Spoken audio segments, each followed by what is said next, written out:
Hello, my name is Saltbot. I am Kismet's co-host for this evening. Welcome to Kismet's stream and thank you for dropping by once again. Tonight it's time to get back to PC gaming with the Kismet Overburdened with Love PC. Thanks to all of you, we can take this stream to another level. Let me open up the vault door and let's go inside. Kismet is waiting for us.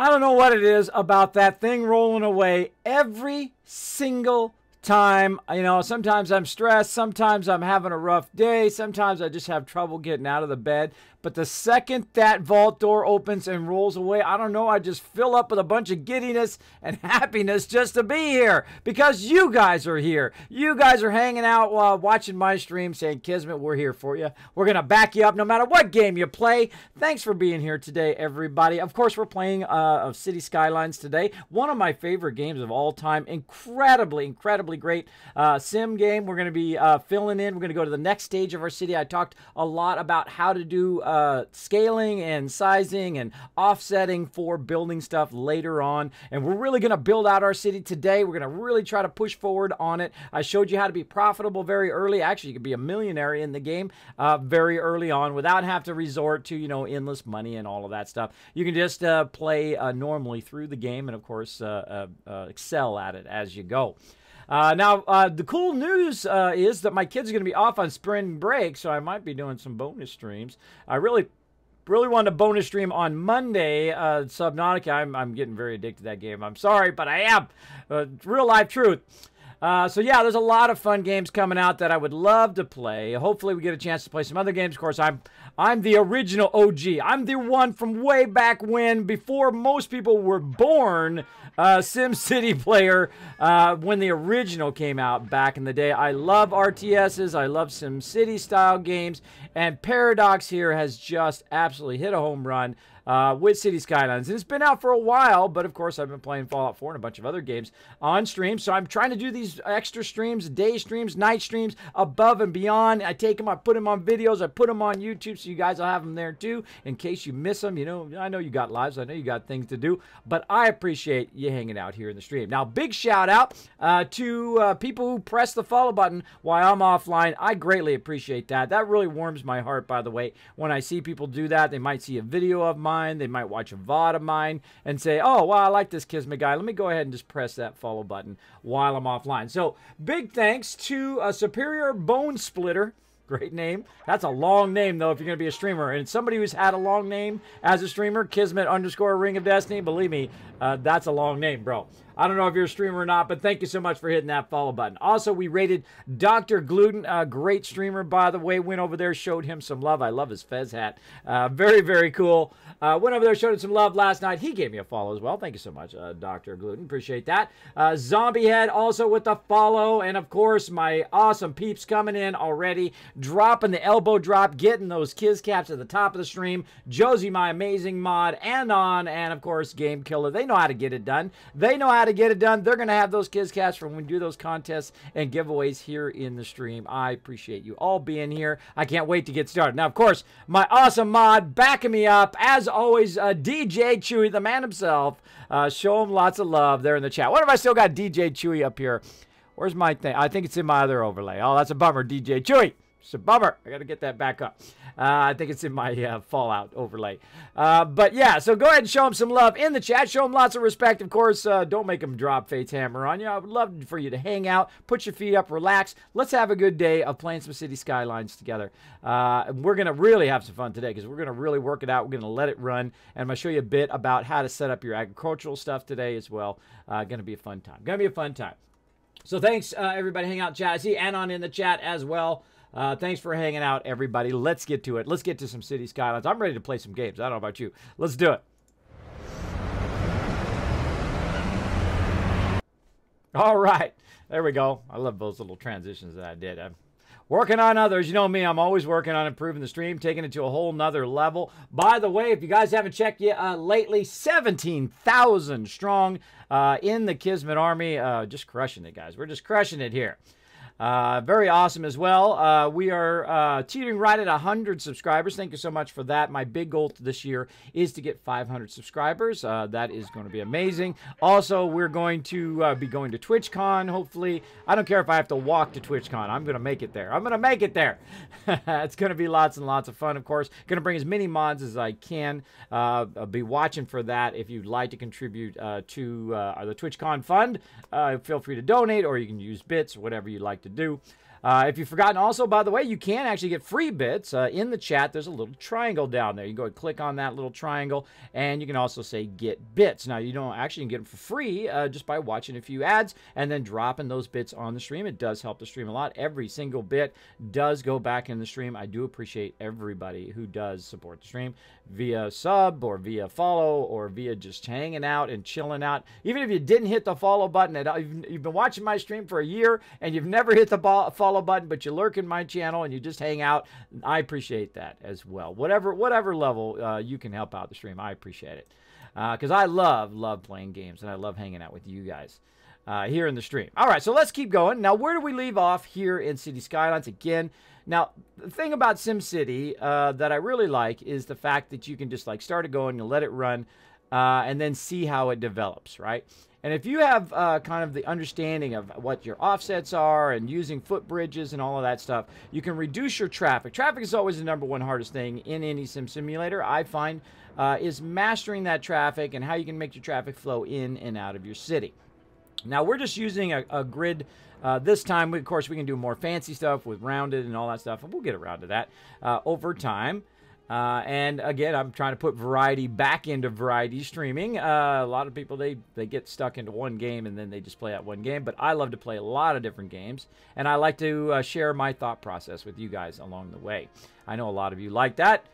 Few people come in the stream like, Kismet, you talk too much. Hey, that's my style. That's me, right? I don't try to be nobody else. I don't try to play a character on stream. This is the real Kismet. If you meet me at TwitchCon, this is who you'll meet. I don't try to be anybody else. I don't need to be anybody else. I like who I am. It's taken this long for me to like who I am, and I'm just going to continue to do my thing. So thanks for hanging out. All right, let's get to it, everybody. Let's get to it. So first thing we did, of course, we put down some utilities. The latest thing we did was we put down the firehouse, and we're trying to keep that momentum. You can see I've got about $18,000 down there, and I try to keep the momentum of what I'm doing going, right? So you don't hit a stall point where you don't have enough cash to do your power plant, or you don't have enough cash to keep your city going. And keeping it fueled is very, very important. So you're still fueling expansion, you're fueling your utilities, you're fueling stuff as you're going along, and of course you're trying to keep as good control over your city as you're going, right?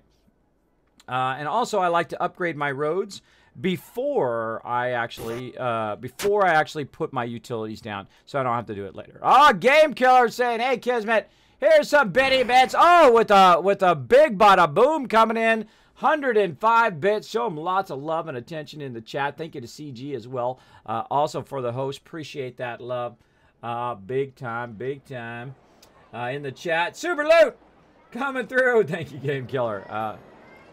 Appreciate that love. All right, now the next thing that we were going to do is put down our thing here. Now we're actually in the medical here, but we want to put down our police station. And normally what I do is I put it down here by the fire station, right? So police and fire next to each other. But I've actually learned that it's best to put the fire down by the industrial, and then of course put the police way up here by kind of the busiest area in the city, which is going to be my educational area here in the beginning. So I went ahead and I actually already put one up here, as you can see, up in that spot. Now, of course, the thing we always need to be looking at is this little meter right here, of course, the electricity, and of course the water and the sewage. So what we're going to do right now is we're going to watch out for that electricity. If our electricity has trouble, which it is going to have here in just a second, because I already know what's going to happen because I've played through a bunch of times. And my big goal was to get the beginning of my game to be very, very good, right? I find that nearly any game that you play, that beginning part of your game is usually the most critical point. So last time, if you didn't see it last time, you can check it out on my YouTube. It'll be coming up there very soon, or I think it might already be up there. You can see my last one where I started from scratch. We're playing River Run map, and I talked about offsets and how to set up your offsets and how far you should do your roads apart, and if you're going to upgrade your roads and all of that stuff. So you can see right there, now we're right at the point where we got enough for another coal power plant. So I'm going to go ahead and upgrade the road. So I'm going to go to road. And I'm going to let this run, by the way. I'm running it, letting it run at 3 times speed. I'm getting a profit about 1,200 right now. And again, I absolutely love this game. It is a very, very fun game to play. If you have not discovered City Skylines, I definitely recommend it. It is like SimCity on steroids, because you're going to see as we expand, it is pretty amazing. Now I'm going to go ahead and put it right next to here. Now why do I put my power plants where I put them? Well, the reason why is if you put your power plants way in here, sometimes you get a bottleneck of traffic or whatever it is, and then they can't get your coal to your coal power plants, because you're actually importing the coal in the beginning to keep your coal power plants going. And what you want is you want your trucks to be able to come in, boom, and refuel those without running into a bottleneck of traffic or whatever it is. So there we go. So we got the second one going. Let's look at our power. Boom, our power is looking good. We're styling there. Now you'll see me actually build this out across here. Now, of course, I've got more residential, commercial, and industrial that I can add. Now, again, I add them in a very grid-like formation. I call it like the LA layout because I'm from Los Angeles. I'm from Southern California. You can see I've also used the cheapest roads in the very beginning in case you make a mistake, in case you don't like what you did, in case you didn't go far enough along the way. And again, we're going to go ahead and just build out a road here. We're going to build out another section to this residential here. And you're going to see I've got a part here, and then also I want to build out to the north as well, right? So we're going to build out this way, and plus we're going to build out this way. Now, the reason why we're building out to the north is so eventually we can go ahead and run this power all the way out here without having to have this power extension that I've got there, right? And also I've already got the width of this already set up. So it does make it a lot easier. So I'm going to go ahead, since I have a bunch of extra cash here, I'm going to go ahead and run this up there just temporarily. Now again, we have a certain offset that we're using based on whether we're going to be using 4-lane or 6-lane roads or 2-lane roads. So these are going to end up to be 2-lane roads because that's going to be a residential area. So I'm going to leave that 2-lane. Now some of these are going to update to 4-lane roads, right? So when we update those to 4-lane roads, of course they're going to expand and they are going to wipe out whatever's there. So be aware of that. Now my industrial, I will basically roll over and expand it and then redo it. A great example is right here. We've got some industrial here. I expanded it, but it's only 3 wide. So what we're going to do is hold down the right mouse button and kind of roll over that like so. Bam, that'll get rid of that. We'll roll over this. That'll get rid of that. And then we can properly put our industrial back in there again. Now, I can go ahead and just do this where it'll fill it in willy-nilly, right? Which I don't like to do. I like to have complete control over my stuff. So I'm going to fill it in groups of 4 here. And what that's going to do is it's going to take advantage of the full size of that industrial. Once it starts to fill in like this, then I can go ahead and add 4 more. Notice I don't have enough room here. So I'm going to go ahead and let that run.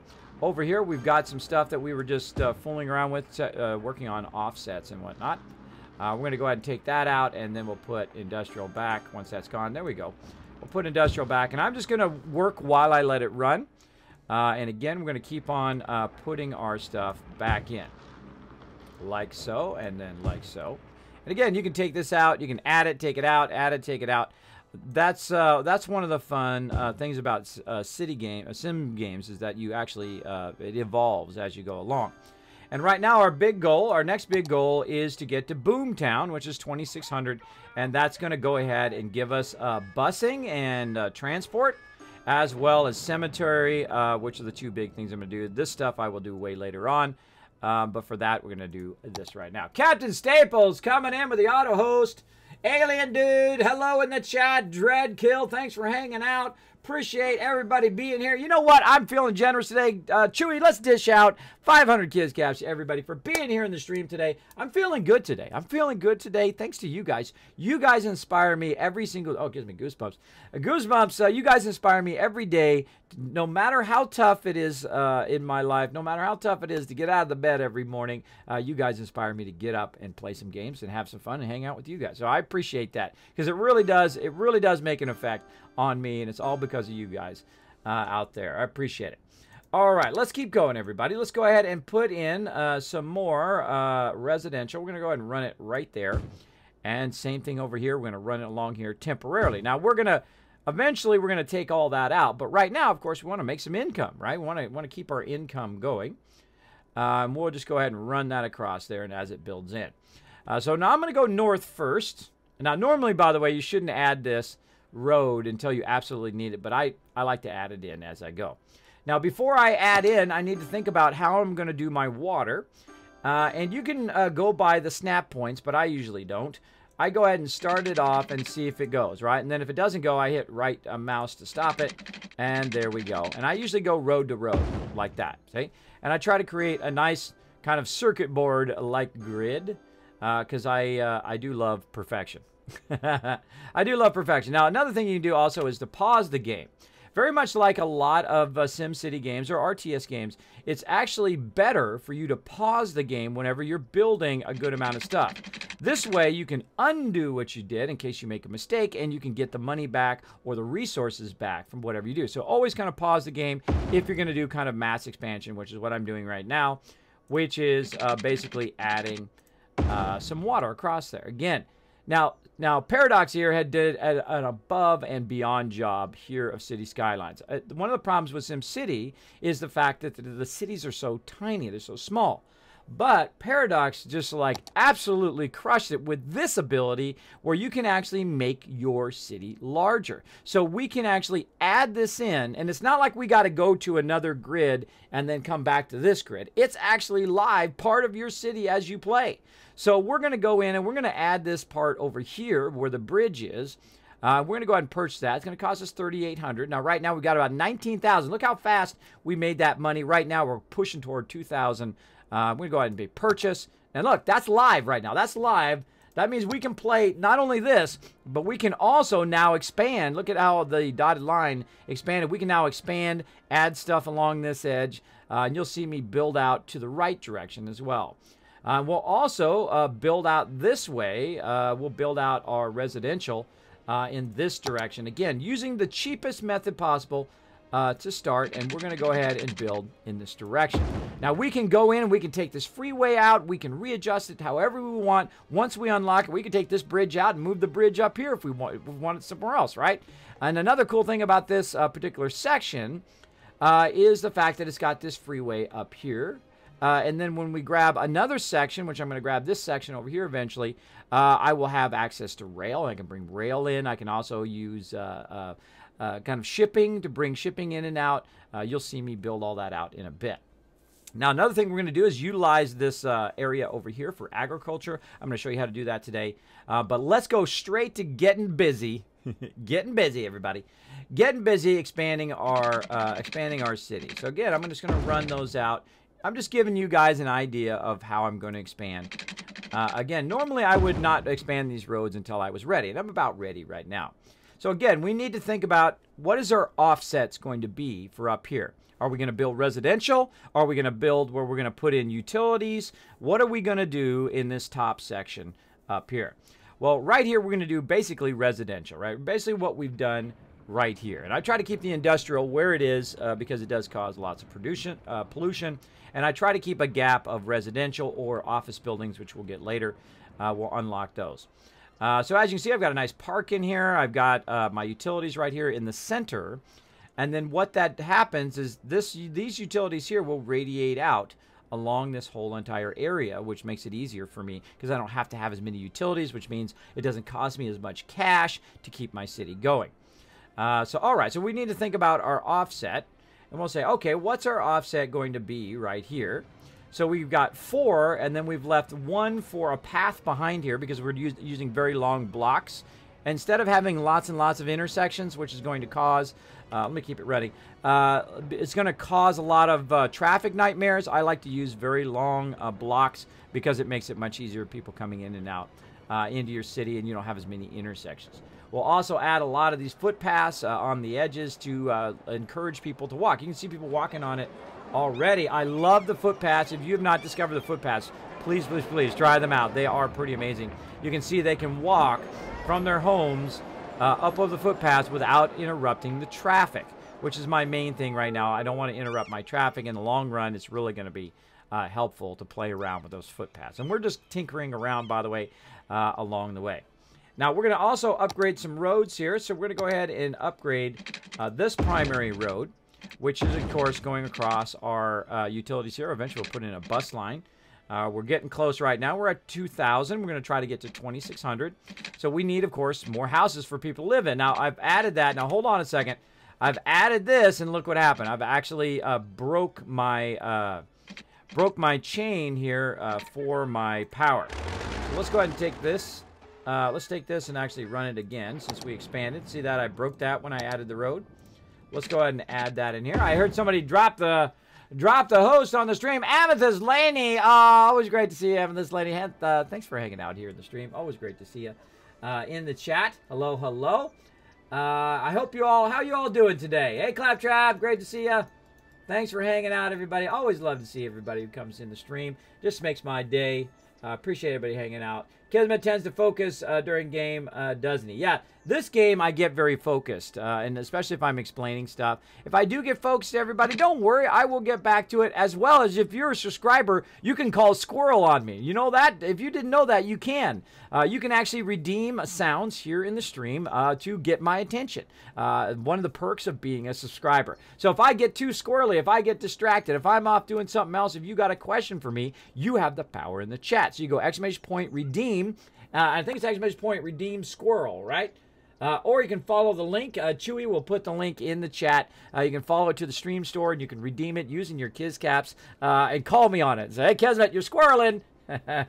Or if I die, or if I'm super looting, or whatever, you can actually be part of the stream in that way, which I think is really fun and interactive for all of you people out there. Now, there's some things for non-subscribers. If you'd like to get your name in game, like in Fallout or other games I like to play, you're welcome to do that and redeem those even as a non-subscriber. So again, I got perks for you guys too for hanging out, hitting that follow button. All right, let's add that power back in. And there we go. It lights up blue. And, of course, we've got our food and water back again. There we go. Nice, nice. There we go. That's building back up again. Notice, by the way, that it did short this now. I actually don't want that to be like that. I want to go ahead and fill this in like that. You notice that I only fill in a block of 4. The reason why I do that is so that it fills it fully, right? It fills it fully out every single time. And I try to take stuff out, sometimes manually there, and then go ahead and put them in. And when they start to fill in, that's when I add one. See, like this just filled in. So I'm going to go ahead and add another one right next to it, right? This way, it actually fills in as the full amount. Okay, so what we're going to do is we're going to do basically an offset of 9, right? So we're going to leave a gap in the middle. We're going to have 4 on this side, 4 on that side. That's what we're going to do right here with our road. Again, use those cheap roads to start, and you can always upgrade it later because there is upkeep cost along the way. So here we go, right here. We're going to run that across here like so. We're going to do the same thing up here. Now, again, when I'm playing, I'm looking right here. Right here where the bottom of this circle goes, right? So we're looking at the circle, and we're looking where the bottom of that hits. And then when I go across there, this is going to leave a 2 gap.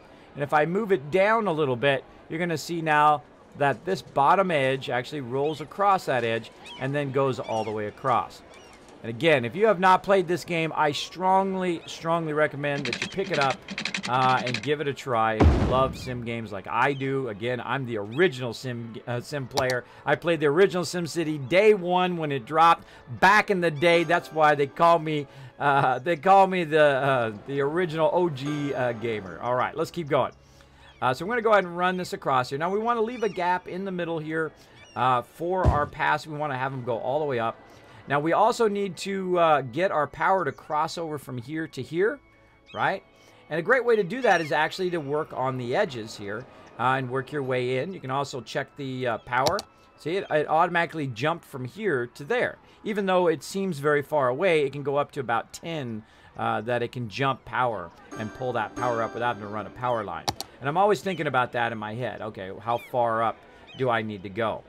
And we're going to go ahead and go here. But we can also go across here now that this is here. Actually, we can just go like this and line that up all the way across there. And then these will start to jump that power. You'll see it'll jump from here to there, right? It's jumping from here to there. As these fill in, and then the power starts jumping up that way. There we go. There's another one, and so on and so forth up the way. So let's go ahead and speed up a little bit. Here, we're going to start expanding quite rapidly. We got tons of requests for residential. And again, same thing over here. We've got an offset for our footpath. So we're going to go ahead and again expand that out like so. And we'll go here. And we'll let those fill in for a little bit. And then we're going to skip 4. We'll fill those in later. And we're going to run all the way up like that. And again, I'm watching them as they fill up. Now, if they fill up a whole row on both sides, then I will run this up there as well. So there we go. We've got that going pretty good. And we have 1, 2 blocks there. If you notice on the opposite side, we've got 1, 2 blocks here. And what we're trying to do is we're trying to build residential. What build residential does is look right down there. Notice that my cash is going up. Of course, that's getting me more cash. Also, if you look down there, I'm at 2,200 people already. Just added 200 people in just that little bit that we did. So we want to let that run. Now, also, it says it needs commercial. Now, I like to bookend my residential with commercial. Why? Because this way, if they want to go get a hot dog or if they want to go and chill out at Sonic, they can just go ahead and go down the end of their street and then they'll have it there as well. So let's go ahead and add, again, more residential right in here now that we've already expanded this residential. Looking good. Same thing here. We can expand this. And then, see, this is filling in up here now, so we can go ahead and extend that, extend this, and they'll fully go in. So I'm going to book in each block, the bottom part of the block, with commercial now, like this, which is going to, of course, encourage people to move in there. Now, I'm blocked here because of the power, right? But that's okay, because I can divert that power now over here. I can cut across the road, or I can just do something like this and just bring it straight down. And there we go. Now we're chaining off of this power, so we don't need all this power anymore. And you'll see that you add stuff, take it away. Add stuff, take it away. So I'm going to go ahead and take this out. Well, that's a little loud. A little loud. A little loud, but that's okay. I love playing some games. I love the little Twitter bird at the top. Yes, I actually don't use that very often, but this little Twitter bird will come up and I'll say, "What a great thing! I think I'm dreaming of what a great city. I would think I'm dreaming if I didn't know otherwise." Right? So you get some positive stuff. Is he going to build more industry? Right? He's unemployed. He's an unemployed welder. He needs more industrial added. Right? So it's trying to give you a little hint to your city. But I've played a whole lot, so I typically don't watch it. But if you're new to the game, that is very, very helpful. By the way, so I'm going to go ahead and take this out, kind of redo my power here, like so. There we go. And that is going to make sure that those are hitting right on point there, pulling the power from here. And again, we're going to keep expanding upward. Now, we need more industrial, of course, to have our people employed. Now, I like to expand this way first on my industrial. Let's take a look at our trash. How's our trash looking? We're about 50%, almost 50% landfill. You need to be thinking about that. All of these ones in the beginning, you always need to be thinking about water, sewage, your trash, and, of course, your electricity. Always be managing those. Always have enough cash to add more power, because you're going to run out of power. If you run out of power and you don't have enough cash to expand, you are in deep trouble. So we're at 2,300. We're going to get that 2,600, I think, today. So let's go ahead and think about what we're going to be doing on this side over here. Now, if you notice that my my entrance and exits do not have a direct line right next to each other, I find that if you run this road up and you run into here, it creates a massive bottleneck right in that spot. Right? And I've tried it 100 different ways. I've done subterranean entrances and exits and all of that. And I find an offset entrance and exit to be one of the greatest ways to do it. Also, we'll do some subterranean entrance and exits, which I also find incredible as well. I find those to be very, very useful. Big time. Get my stuff over here. Over there. All right, I find them to be super useful as well. So let's go ahead and start to work on this. I'm going to pause the game for a second, and I'm actually going to take out this road here. And we're going to go ahead and redo this road down here. We're going to use the same offsets that we have, but we're not going to bring this road over here. We're actually going to do a little trick I call the up and over the road, right? So we're going to go ahead and take this one out and this one out. We're going to go ahead and do some expansion of the roads, right? We're going to start making this primary road a little bit wider. Because why? Because in case you didn't notice, in case you blinked, check it out over there. 61,000 caps, or 61,000 cash I have right down there. I'm playing a lot of Fallout saying caps. So I have a lot of cash, so I can go ahead and start expanding this road. And notice how we already left the offset for the road, right? We already left the offset. And if we do cut into stuff here, no worries. We had already left that offset so that we can go back and, of course, fix all this later on. So let's go ahead and pull these out since they're only 3 wide. We'll go ahead and pull some of this stuff out as we go. And it's going to cut into some of this, but we're ready to expand our kind of primary vertical roads. So we're going to do that. Basically what I'm doing is I'm using the upgrade tool, which is this exclamation point. I'm using the 4-lane road. We're going to expand it all the way down, like so. And that's going to keep our kind of primary roads going. Now, I don't like to disturb my city too much when I'm doing primary stuff like this. But I will go through and take out a little bit at a time, like one kind of road's worth at a time. And then we'll go ahead and take that out like that. Feel like I'm competing with the music a little bit. Turn my... It's actually way down. Way down. All right. And then there we go. So we've expanded out this major road. We've expanded this into a major road.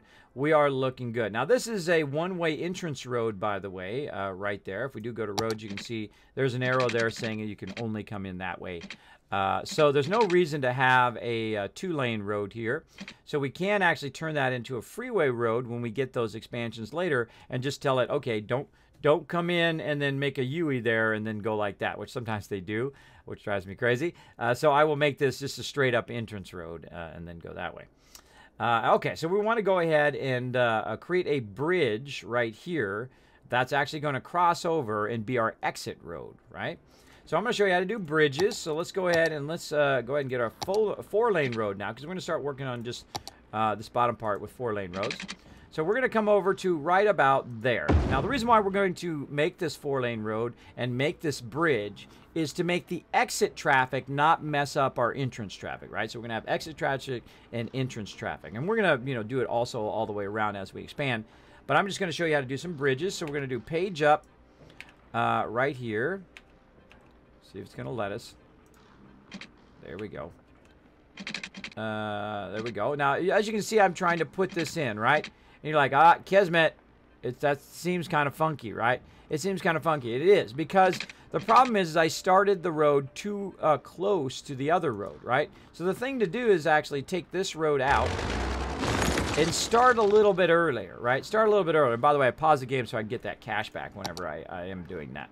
So the best thing to do is to think about where to start the road is to actually do the road up high first, right? So do the crossing road first. I find that helps a lot, right? So you do the crossing road like that, then you come back, and then you do a page down, and you try to get that closest road that you can, like that, right? So now you've got that road that goes up over the top, and then again over here, page down, and you try to get that closest down road. Right? Now, I could go through and adjust the terrain and then get it even closer, but you get the idea. So now, when they need to exit, they're going to go up and over and then out the exits without disturbing this primary road. Because I've got to have people coming in through this primary road, whether it's residential or whether it's trucks or whatever it is, to get that going on. I'll also eventually create a secondary entrance where they will come in and they will actually be able to go over here as well as over here. So they won't have to go this way, then up, then over, and around and over, right? So they'll come in and they'll just be able to go that way, which is going to be great. And there we go. So now we can just go ahead and utilize our actual road building, and we're just going to build with a 4-lane road. And we're going to go all the way out to here, and then we're just going to go ahead and utilize that there. And then the same thing over here. We want to have the kind of same offsets here, so we can have, we've got a two-lane gap here. And the reason why we have a 2-lane gap is we're going to eventually, of course, we could bring in rail. We can do a whole bunch of stuff, footpaths, and stuff behind there. And eventually, I'm going to go ahead and use rail probably down here as I go. Now, I'm not going to just add a road there. I'm not going to do it. Don't do it. I'm telling you, don't do it. You'll be happier in the long run. All right, we're going to go ahead and add some more roads here, utilizing what we've already got. And I'm going to show you how to do something really, really cool. And that is to make subterranean roads. So let's go ahead and expand this out now. And there we go. Look, we just lost basically all of our industrial. And that's okay. We've got plenty of cash. We've got 40,000 to recover on that industrial. And again, we'll take that out. And now we're going to go ahead and fix our industrial back again. And you can see that I'm looking right off this main kind of footpath. And we're going to go ahead and run that down all the way down. Bam. And then on the other side. And then we'll leave an offset. And there we go. I like to have control over it, so I'm building maximum size buildings, which is giving me maximum size taxes. And I like to get that cash money. So there we go. So that's going to re-put in my industrial, and then I'll fill in these rows once these other ones have filled in. So I've got that ready to go. And then I'm going to go ahead and work on an exit an exit out of the actual game. So let's go ahead and take this out, like so. And we're going to run our exit right to here. So we're going to go ahead and get that 4-lane road. And again, you don't have to do it this early, but I'm just showing you guys basically my kind of mentality as I'm playing the game. So there we go. We've got a perfect entrance and a perfect exit that do not overlap, which cause a bottleneck right there. So how do we get from over here and over here to an exit like this? Well, we actually can work backwards, right? We can work backwards if we had our highway. But we can't do our highway yet because we're still trying to hit that 2600. When we hit that 2600, I'll show you how to do highways coming in and out. But what we're going to do right now is we're just going to use a temporary crossroad, right? Just a temporary road that we'll eventually take out right there. This way, when people come in, they can go around and end up over here and then end up back down here. So you'll see them eventually come up. There we go. Oh, there's the trucks down there. They'll eventually come up and end up over here. Now, also what we're going to do over here, notice, by the way, this is kind of funky there. We will fix that in the long run. Now we're also going to put some industrial on this side. And you can see how it's a little bit funky, how it doesn't line up. That's because of our stuff down here. We'll fix that later. But we're going to go ahead and just run that industrial right here. Again, the reason why I'm running it up here is because there's power. Oh, there's power up here. There's power up here that's going to power all this industrial right down the middle. And again, we are leaving room for footpaths. So we're going to let that out. Notice how that has that kind of weird offsets. Also, the terrain is actually angling down there as well. Hey, Assassin in the chat. First Set's in the chat. What's up? Thanks for hanging out. Appreciate everybody hanging out. Hey, Kismet Army. Demon in the chat. Sup. I thought put in 45 was subs. No, it's actually not. Kismet tends to focus. Exactly. I do talk a lot about the game as I go along. Thanks for hanging out, everybody. I hope you guys are enjoying the stream. I'm having lots of fun. I love playing this game. Uh-oh, we've got a problem. Look right there, everybody. We've got a problem. We've got to work on our water. We, of course, didn't expand down here, but that's okay. If you see it, just hit spacebar and then go ahead. And I've already got the offset from working on this right side, and we're going to go ahead and run it over here. Now, we've got a bit of problem over here. We've got our trash way out here, but of course, we're not connected to the trash any longer, right? We're not connected to that trash, and eventually, actually, I'm going to get rid of this trash and actually get rid of this entire road and everything down here. But we're going to go ahead and create a sub-road again, just to kind of temporary stuff, so our trash peeps can get back over here. And again, we're going to look at our water, looking good. We have a power problem up here. With these guys, we'll look at our power grid. Uh-oh. See, they've got a gap there that we can't gap all the way through, but that's okay. We'll just go ahead, run them a little bit of a power line They should be good there. We're going to look at our water. Water's looking good there. And again, we'll keep expanding up here as well. We need we need industrial and commercial, right? And again, you can ignore that, by the way. You can ignore this thing down here if you're really pretty good at the game. So there we go. So our trash trucks are now going to kick in. Here comes our trash trucks. They're going to go ahead and take care of that trash in just a bit. And we're going to keep on expanding our industrial over on this side. And basically, some trucks are going to need to end up over here now. Not only on this side, but they're going to need to end up on that other side. Let's go ahead and fill in the rest of our industrial over here. That's going to give everybody some jobs. And now that we reset our industrial, by the way, it has reset the jobs. So now they need to build up. They need to, of course, have workers. And all the people here need to have it. Now, if you want to know what's going on with your workers and everything, you can actually go in and check your population. You can see what your population is, people employed, jobs available, all that stuff. Right now, we've got more people than we've got jobs. So we need to get that unemployment down. It's at 29%, 28% now. We need to, of course, get them some places to work. So let's keep going. We're going to keep adding industrial on this side, where after we kind of expand there. And again, continue to expand that industrial. Going to do an offset here. And there we go. Filling in quite nicely. Filling in nice, as you can see. And again, we're not disrupting our primary traffic. And I think of it in the long term, right? In the long term, I've got to have a good traffic flow. Again, we're getting there. We're at 2295. But we need, of course, more residential. Notice how our residential jumped right now. See, look how it jumped way up because we, of course, added lots and lots of jobs for people to work, which, of course, entices people to come to our city because they want to work and be able to provide for their families, which is always a good thing. Oops. Yep, see how I did that and how I did a 3 there? Oh, that was my bad. Let's go take that guy out of there. There we go. I should have done it just in a 4. There we go. And again, that's why I try to have control over it. I wait for it to fill in first, like so. Put some commercial in there. Same thing over here. Let's go ahead and book in the end of this for commercial for right now. Eventually, I will be taking those out. And I only usually do them on the bottom section of that particular road, like so. Notice how I haven't expanded my roads yet. Again, whenever you do something, whenever you expand roads or whatever it is you're doing, that does cost upkeep. So the more you spend on upkeep, the less you're making for income. Notice I'm now over 2,000 income. Let's go ahead and expand over there. Let's go ahead and expand over here. Again, I don't expand the roads until I really have to. Look at that. Look at that expansion all the way across there. Nice. Get this one in there. Again, we're trying to build it in enough so we can go ahead and hit that 2,600. And let's go ahead and bookend on this side.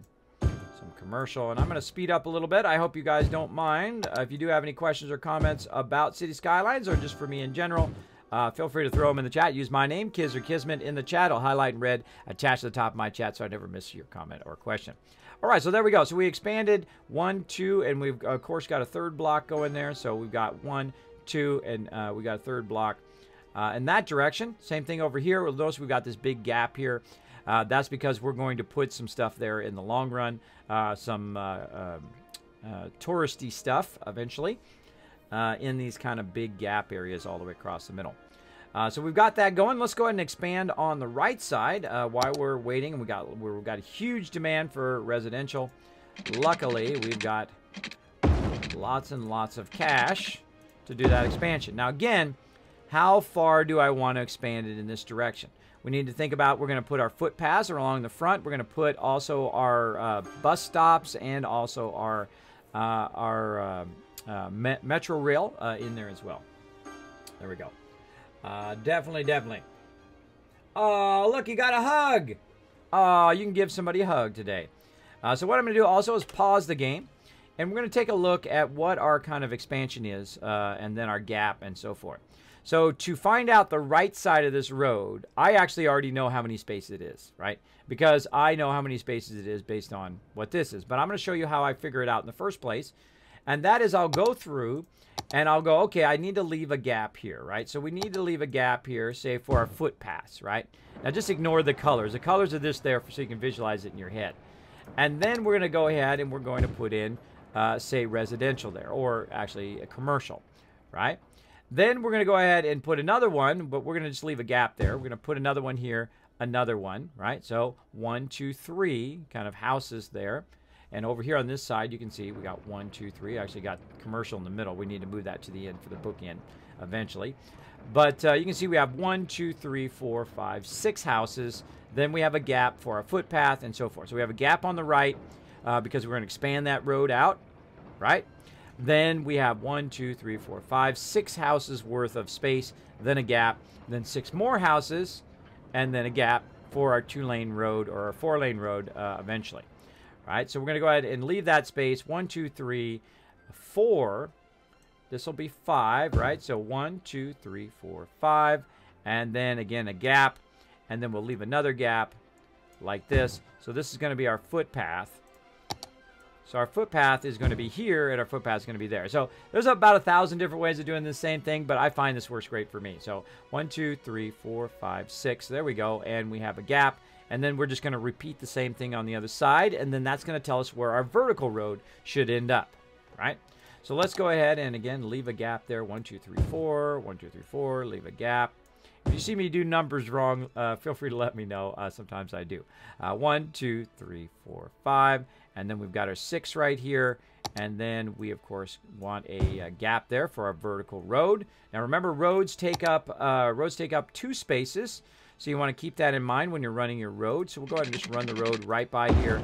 And there we go. Perfectly spaced all the way across. So now you know where your other vertical road is. And it exactly matches the middle part and, of course, this left part here. Because we're using the same offsets. You don't have to make it the same. You can make it rounded. You can make it however you want. But this is a great way to learn the mechanics of the game very early on. And how to do offsets. There we go. All right, now we've got a perfect area to expand our residential. And again, we've already got the offsets now for our water. So we'll go road to road. And I try to use the minimum amount of resources whenever I build, right? So it doesn't cost me lots and lots of cash. Now I'm actually going to go ahead and take out this because I don't want this actually to be commercial. I just want it, I'm just using it for a visual representation so you guys can see. And as this chains the power across, right, that's going to leapfrog the power like they're running underground power to this here. And then it's going to leapfrog again, and leapfrog, and it's going to run my power all the way across. And then I'm going to start doing vertical rows as well. Let's go ahead and let that run. And again, you notice I run it in high speed. So we can go ahead and watch it unfold here. There we go. So we got one in the middle, right, which is not going to have any power, which is normally why I just do this one first. But we'll just give it a second, and it will fill in. As you can see, it's now leapfrogged all the power all the way across there. And while those are coming in, we can go ahead and do our other ones. Now, I like to do the ones that are kind of very long here because it just makes it easier because you can do a nice long row like that in between. Right? And then we'll come back. We'll do those middle rows. And then, of course, right along here, we'll do that. Again, we've got our gap for our footpaths. And great way to get your residential going very, very quickly. And there it is, everybody. There it is, 2,600. Now, notice I was still gaining cash even though I was spending it. And I'm now over 136,000 cash right here at the very beginning of the game. Right at the very beginning of the game, very early on, 2,600. Now we can do our bus lines. We've also got the highways that we can work with. The cemetery and the bus depot. Now, what would be the first thing I would do? Well, the first thing I would do is pause the game, and I would save the game where we're at right now. Now, we were doing pre-build. I think we were on a number, let's see, which one we were on? Pre-build, I think we were on 11. I think we were on crushing it. So let's go to 12. And then we're going to say highway. Highway and sim for cemetery. All right, we're going to save that. In case, we put it down incorrectly, we want to back it up or reload. Great way to practice, by the way, is if you need to load and reload, is to save it as you go. Now, I put all of this stuff way out here in the outer area. Now, let's go ahead and look at our trash. Our trash is about halfway. So let's go ahead and put another cemetery in. And then now, of course, we've also got let's put our trash area in, our landfill. So we put another landfill in. Whenever I get to the point where I can put in a cemetery, I also put in another landfill whenever it gets about halfway. And then we're going to go ahead and do cemetery now that we've unlocked. Now, notice I can't put it there, but I'm going to go ahead and just upgrade this road a little bit more there. Bam. I don't like to put down utilities. I usually put my utilities on 4-lane roads because eventually you can upgrade them to 6-lane because those utilities get a lot of traffic. That's just the way I like to play. Again, you can play it however you want. It's your game. So I'm going to go ahead and put the cemetery in there. And again, the reason why I put them way out here is eventually I'm going to get rid of these. I'm going to empty these out when I get higher level stuff like the crematorium and also the incinerator. I will go ahead and use those instead and then empty these out and remove them completely and not use them at all. So let's keep going. We're going to go ahead and spacebar that. So we got that going. Now I'm going to teach you a bit about freeways and bus lines. Let's get to that. So we, of course, have this in here. Now watch sometimes how the car comes down. There he goes. And then he'll do a U-ey there, right? I don't want him to do that. I want him just to come in and stay in and then go out when I want him to go out. Let's speed it up a little bit. So now we have the freeway. So what we're going to do is we're going to upgrade the freeway. We're going to pause it for a second. We're going to upgrade this to a freeway road, right? Or downgrade it, depending on how you look at it. And there we go. And the arrow is pointing in the right direction. If it's not pointing in the right direction, by the way, you can right-click on it to change the arrow direction, which took me a long time to figure out. Notice I can change the arrow direction this way. Of course, that's incorrect. And now they're blocked. They can't actually get into the city. Right-click it again. And notice how it gave me a little warning saying, hey, you know, this is blocked. They can't come into the city. So now we have made it so now they can only come in, so cars won't go to the end and try to turn around and then go this way. They'll come in and just make that left, so they'll be more efficient. Now, the same thing over here, I want this to be just an exit road. So we'll go ahead and upgrade that as well. And now notice how the road is also pointing out in here. We want an exit road. Now, we also want the ability for them not to have to go this way, right? We want them to be able to go straight out of the city. So I'm going to show you some subterranean stuff that makes City Skylines just incredible. Incredibly great and fun game. So let's go ahead and grab this. And I'm going to go ahead and move it up like this a little bit, right? So I'm going to start just a normal road, right? But it's actually going to be a freeway road, or I can just use a regular road if I want to. Like I can just use a 4-lane road here, or I can just use a road like this. So I'm just going to use the 2-lane road for now. We're going to upgrade it later. We can change it however we want. But we're going to go ahead and use the page up and page down. Notice it goes subterranean if I page down, and notice how it starts to build bridges if I go page up. So we're going to go underneath. Now, whenever you see it go like this, that means it's now underground.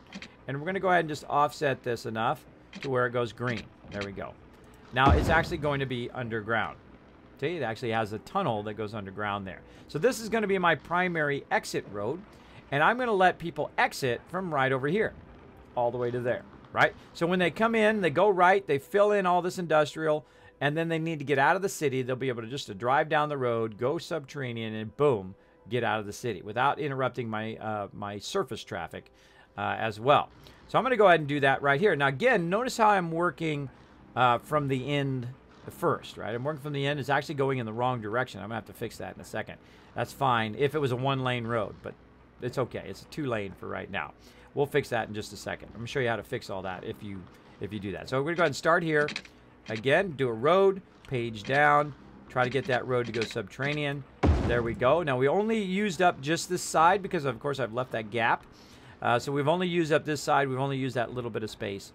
And now we're going to keep it going by clicking, and then we can go ahead and try to make it go in this direction, right? Now, we can also go this way at an angle, which I like to do, just a little bit like that. And then we can make it go back this way, like so.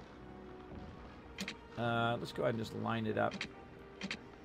Say we'll put it right here. Again, this is underground, so you really can't see that, right? It's not on the surface. It's underground. So now the trucks can come in, drop off all their deliveries, and then go back this way, go underground, and don't even have to go up like this. They can just go underground and use it. And they use it right away. Now, let's go ahead and actually upgrade it to a freeway, right? And see what the difference is. See what the difference is if we go ahead and use the freeway road. We can also use the double freeway road. Let's just go ahead and use the double. Let's go ahead and upgrade that. And then we're going to upgrade all of this.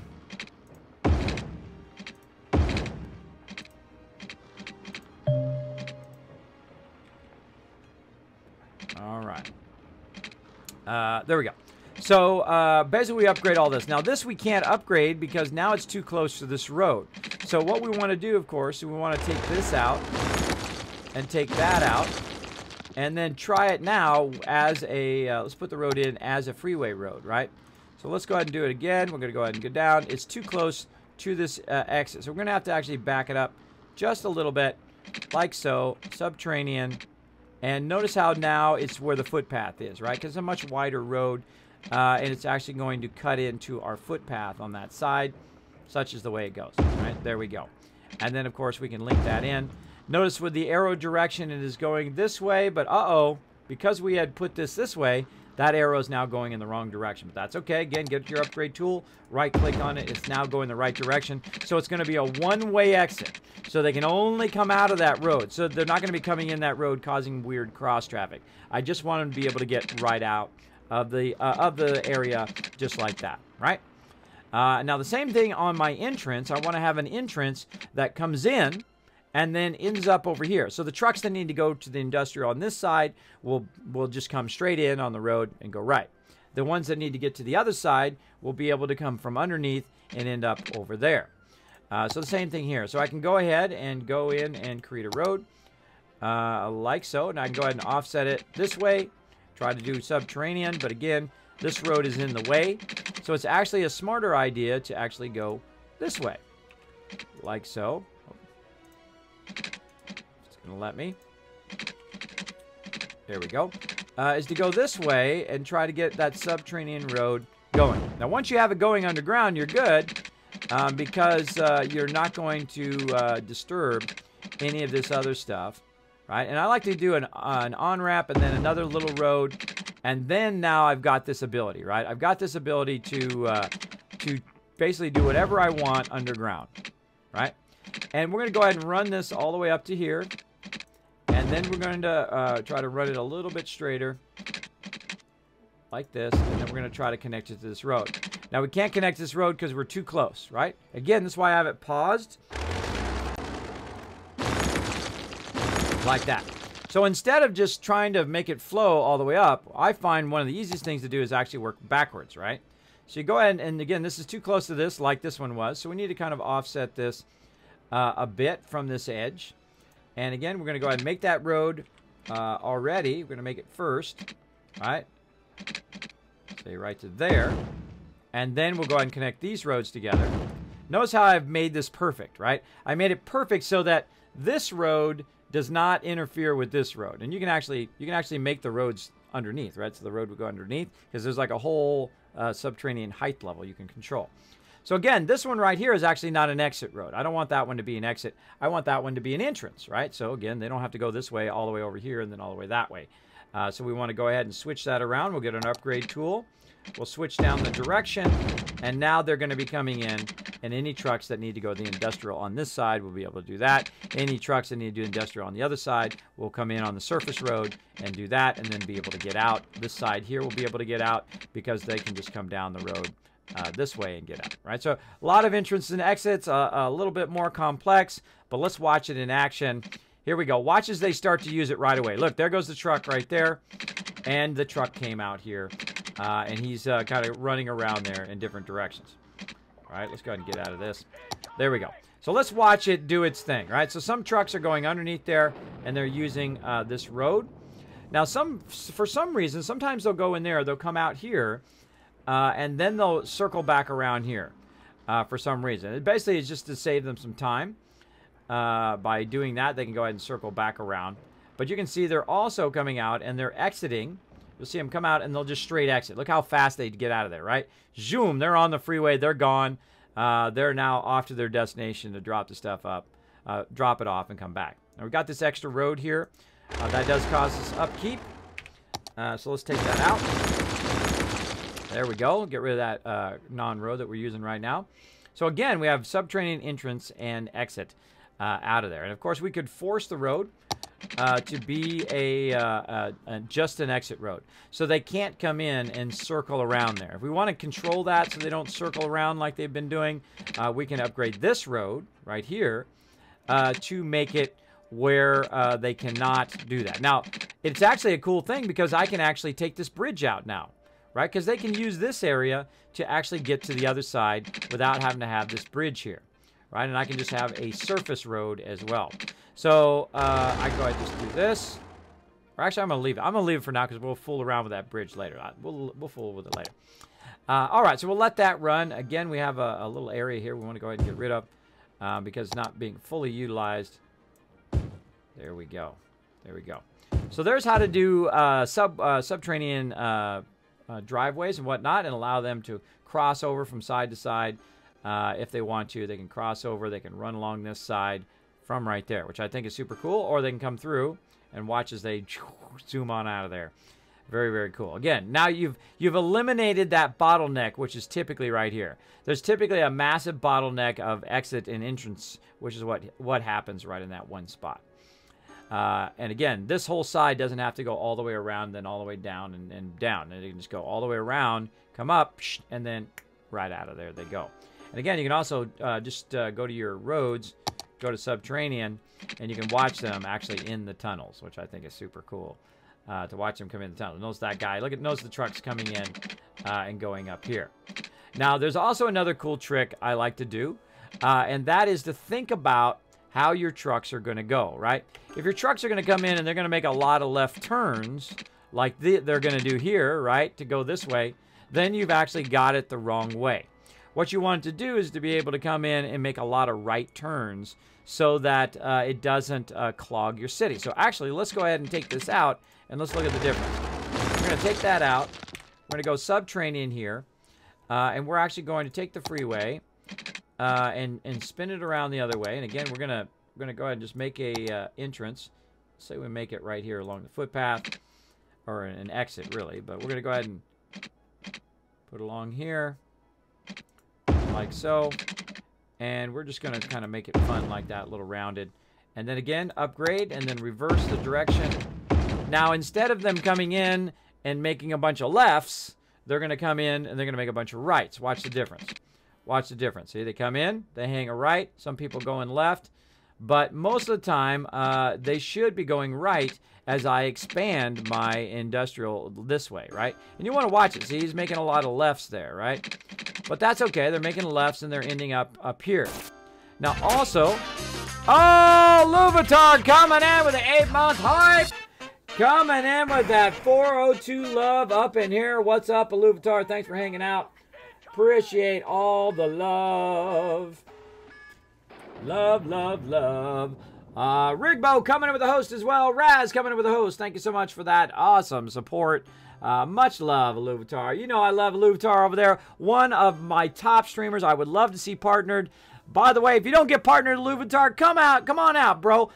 Me or Banish or somebody, we'll get you into the partner area. Come hang out with us. If they let us take people in.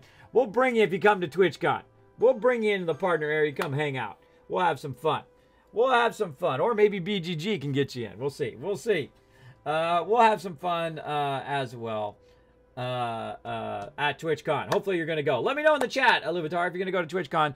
I don't know if I'm going to be able to go because I have to raise funds, but I will. If I have to walk to TwitchCon, I'm going to get there. It's one of the ones I love to go to. Zaffa coming in. Oh, you know I love Zaffa as well. Zaffa and Louvatar giving that massive love up in here. Now, we don't fight off raiders up in my stream. We don't fight off people. We welcome you in. Come on in here to Vault 45. I do play a lot of Fallout. Obviously, play some City Skylines. I love 7 Days to Die. They Are Billions, Subnautica. I put the variety back in variety streaming. Some people, they play just one game, and I have more power to them if that's the thing they like to do. But I know that my audience loves me to play different things, and they love to watch my different thought process. Now, if you are new to my stream, you are most welcome.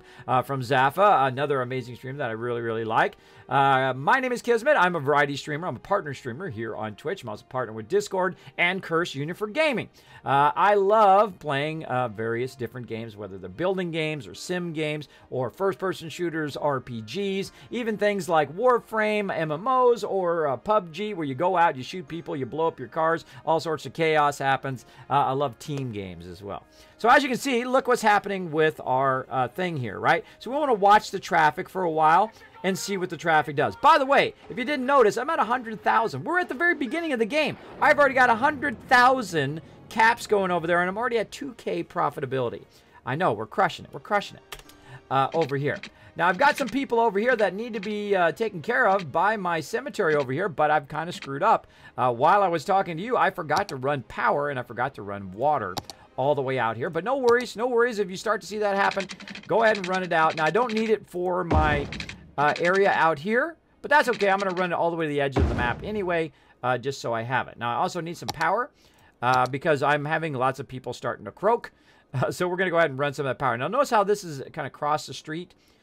So it does make it a little bit easier to grab that power and run it down this street, which I'm not going to use for right now, but I'm going to run it right over there for now, and that will fill that in. Then, of course, my cemeteries will kick in as well. Notice how I've got lots of people moving out. I'm having an issue, right? Because I didn't take care of it timely. If I don't take care of stuff timely and I'm just letting the game run, that can build up, and then all of a sudden, before you know it, you got to go through.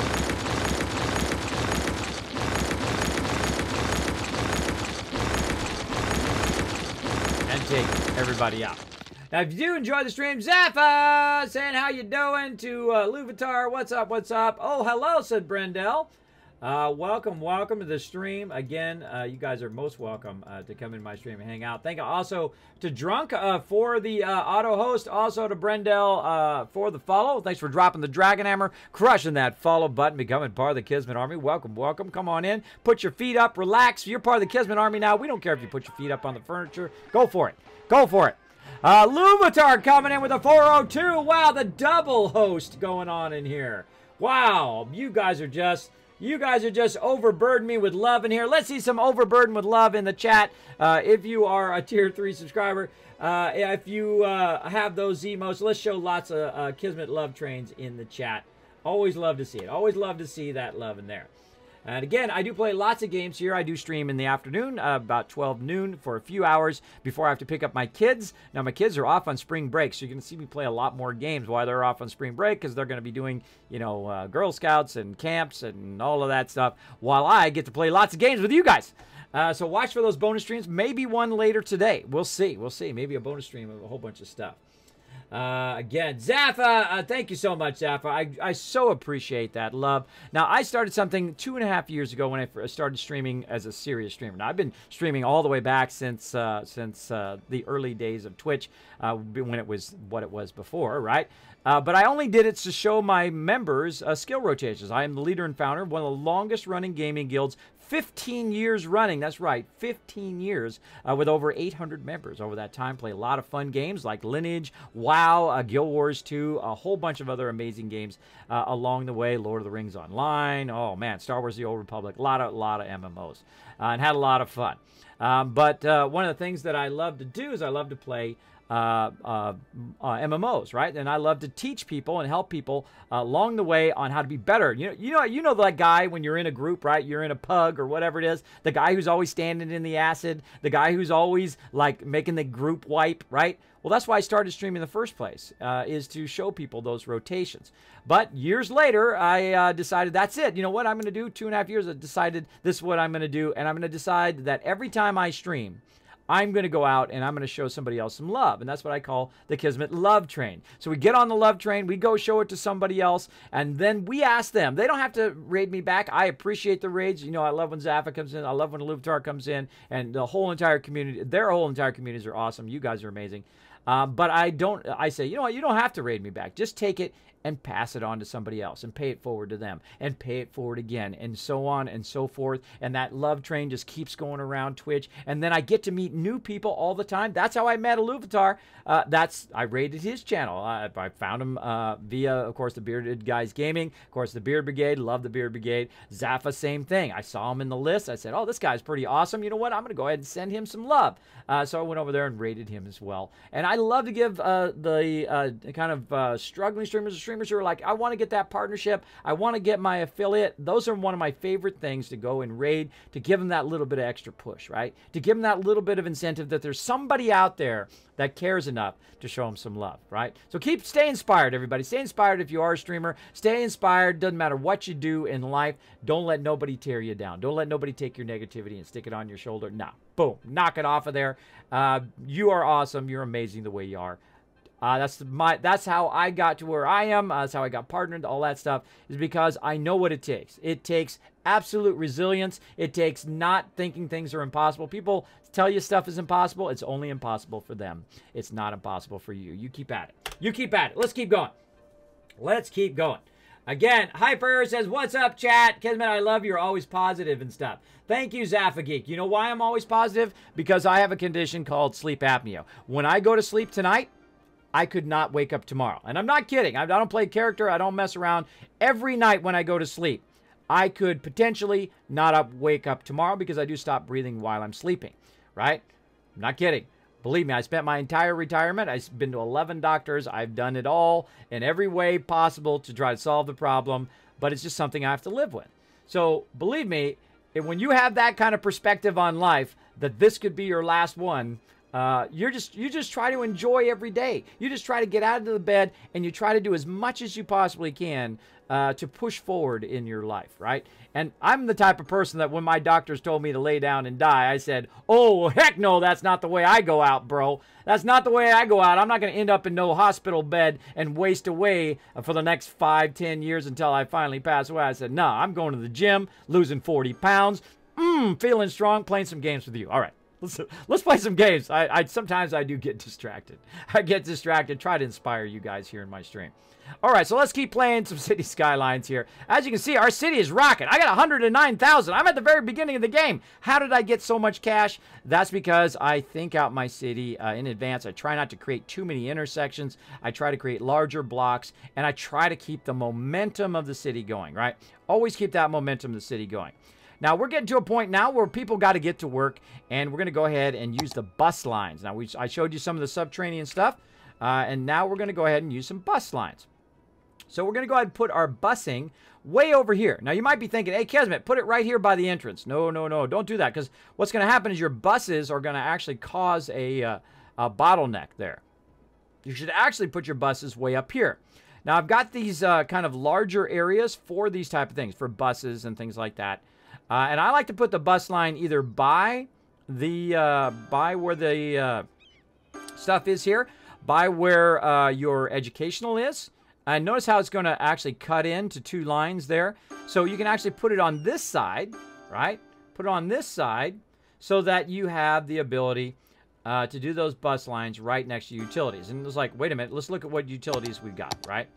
Let's go. We've got our thing here. There we go. We've got our medical right here, those utilities. We've also got our police station here.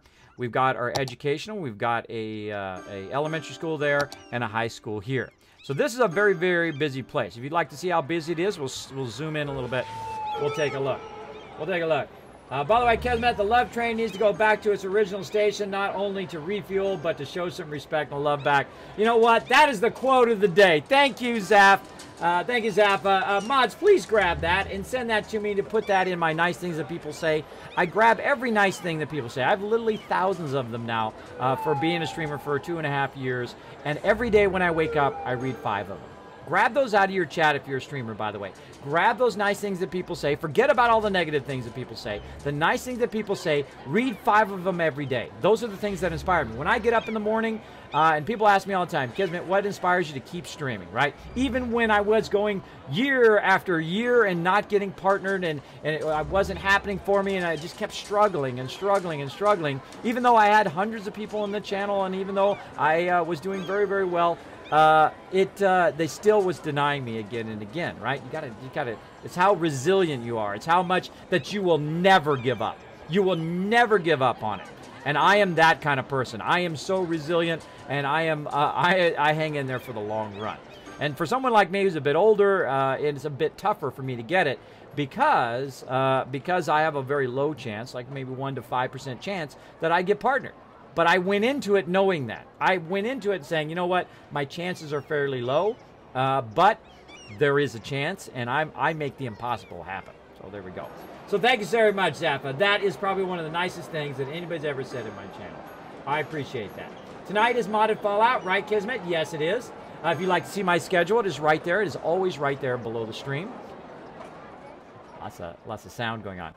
So as you can see, there's a lot of action going on. Check out my awesome footbridges here, right? Let's go ahead and get out of here so you guys can see. Check out my awesome footbridges. They don't have to cross the street and slow down my traffic. They just take the footbridges over here.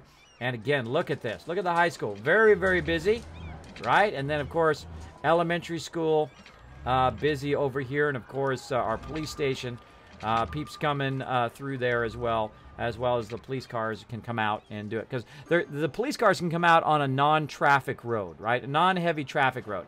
This is a very light traffic road over here. Heavy traffic road would be something over here where all the trucks are. That's not where you want your police, because if there's something going on 4 blocks away, your police cannot get out of there fast enough to get over there and take care of those criminals. So I like to put it, the police down here and the fire down here, because this is usually where all the fires happen, down that side, right? Down on that other side.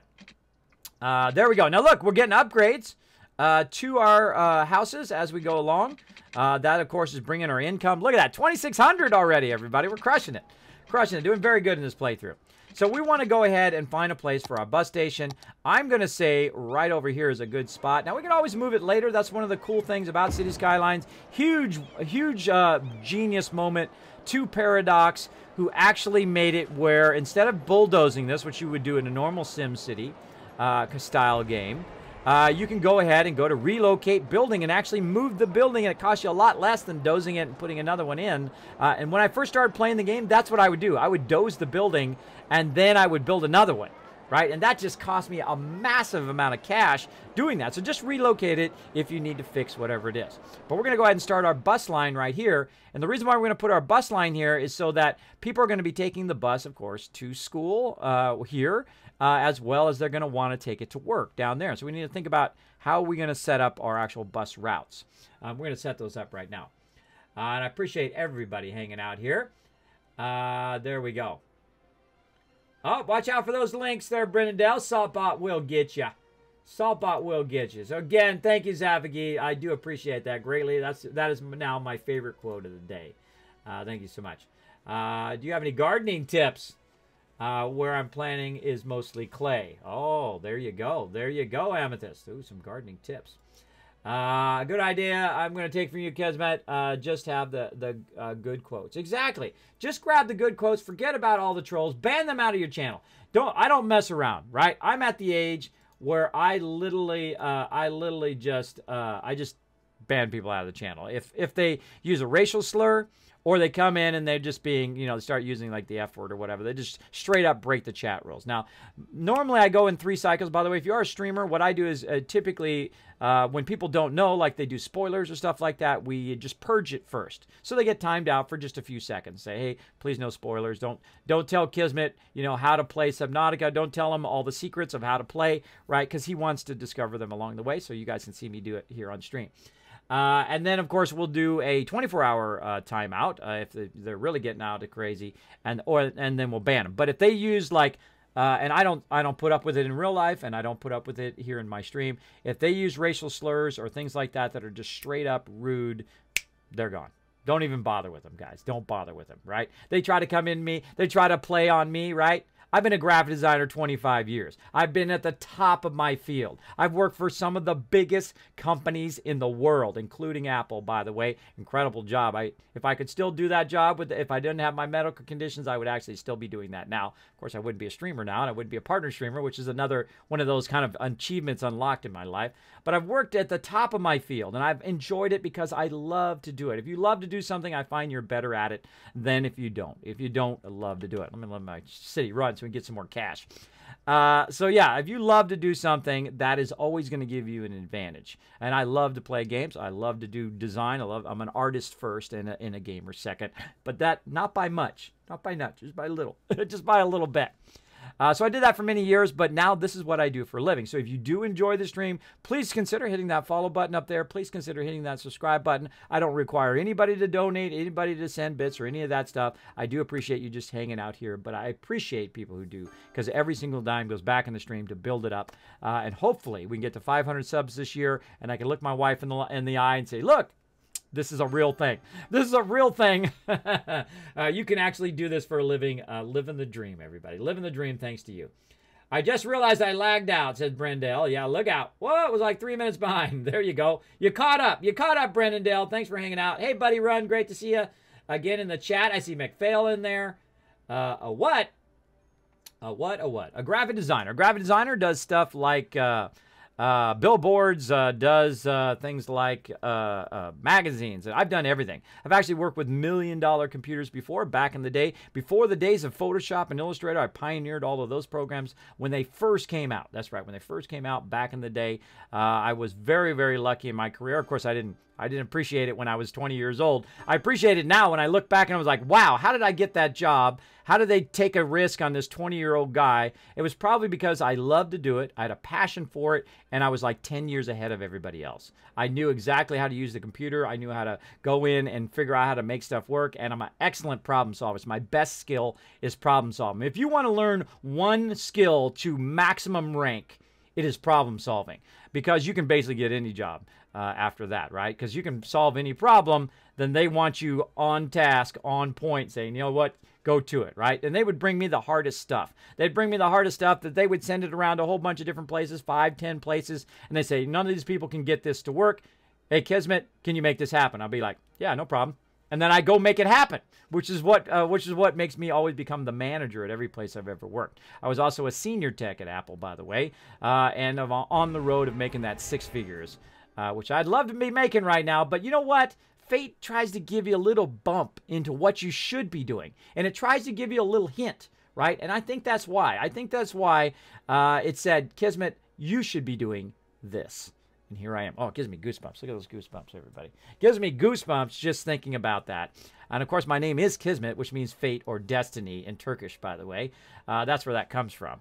So even more appropriate, right? Even more appropriate here on stream.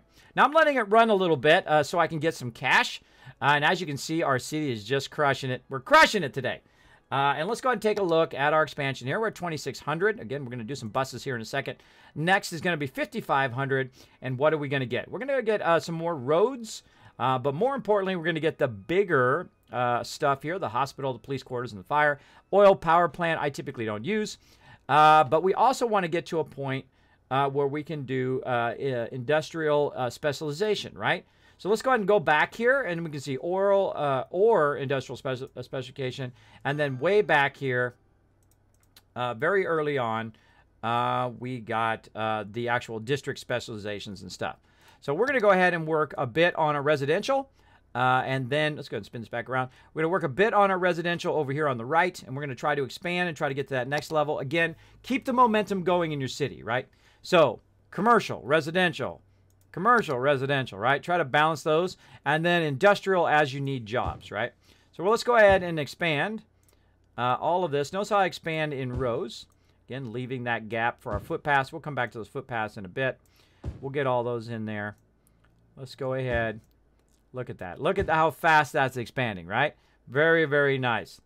Very quick expansion of our residential. So we got that residential going on this side. We've got our residential going up here. And, of course, all of this residential is feeding in to this part right here, which is, of course, our utilities, our park, our other stuff that we're going to add there later on, as well as our bus stations. So let's go ahead and start building some bus stations. Now I'm going to go ahead and pause the game. And I want to look at where people want to go. Well, people want to go right here, which is right next to, of course, all of the areas here. So I'm going to go ahead and put one right in front of the bus station. I'm going to create a new line right there. Now I'm going to go ahead and add a stop. Now I'm going to go in one direction, and then I'm going to go in the other direction. Kind of like this, right? Can you guys do this? Put your fingers in 2 different directions? Probably not. You know why? Because I'm ambidextrous. I can write equally bad with both hands. So there you go. I'm not kidding. I'm actually ambidextrous. So all right. So they can go. They can go here. They can also take the bus if it's too far for them to walk right down the street. They can also take the bus over to here.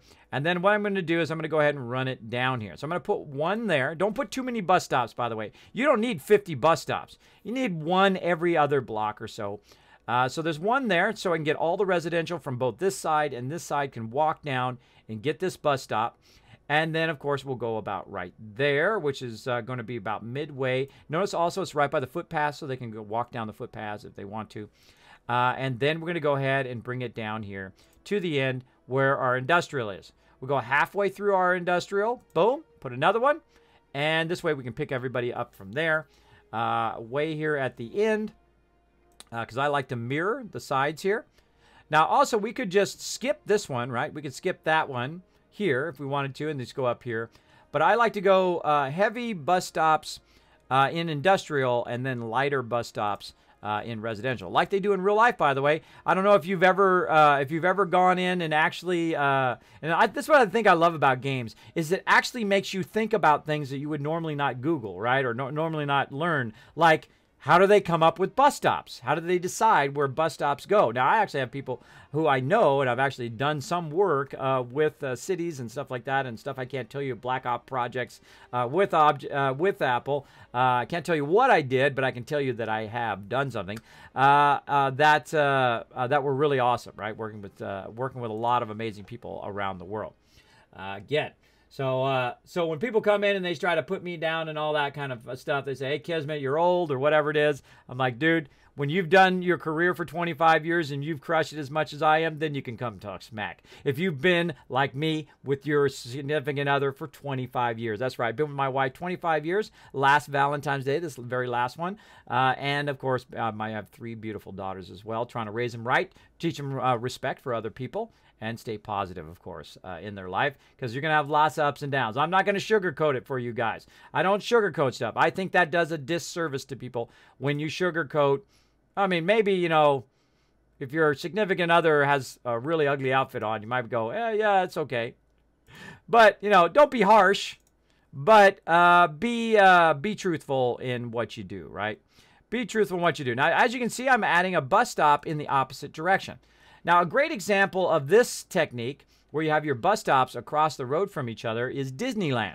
Disneyland very much makes bus stops straight across. Now, how do I know about Disneyland? Well, I grew up in Orange County. That's where I'm from, Southern California. I grew up around Disneyland in Anaheim, and that's how they set up all their buses, right across the street from each other. So if you need to go, then if you end up here and now you need to go in another direction, in the opposite direction, you just cross the street and take the bus in the opposite direction. Maybe you're going to school and you come to one bus stop and then you get on that bus and that takes you to the beach or wherever you want to go.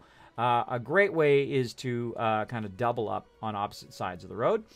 And then we're going to go here and then there. So notice how our bus lines are now going in opposite directions. Now that's it, everybody. That's it. That's all you need. Don't make this really complex thing of bus lines, right? They need to get from here down to here and then back up to there, right? They need to go from here to work and from work back there, right? Or these peeps over here need to walk down to the bus stop and they need to take the bus up to school, right? And eventually you'll see me expand out this way. I'll expand out this way. The main roads, I'll use metro stations to make it easier. But that's it. That's all you need in the very beginning. And then you can also go to this lines overview and adjust it that way as well. That sounds like hell. Are all of your daughters in the Girl Scouts? They are. They are in the Girl Scouts. Yeah, my teenage daughter's she's going to be a teenager at the end of this month. She's going to be 13. And then my twins, who are 10, they're all girls. They're all girls, so there is a lot of drama up in here. There's a lot of drama. Myro,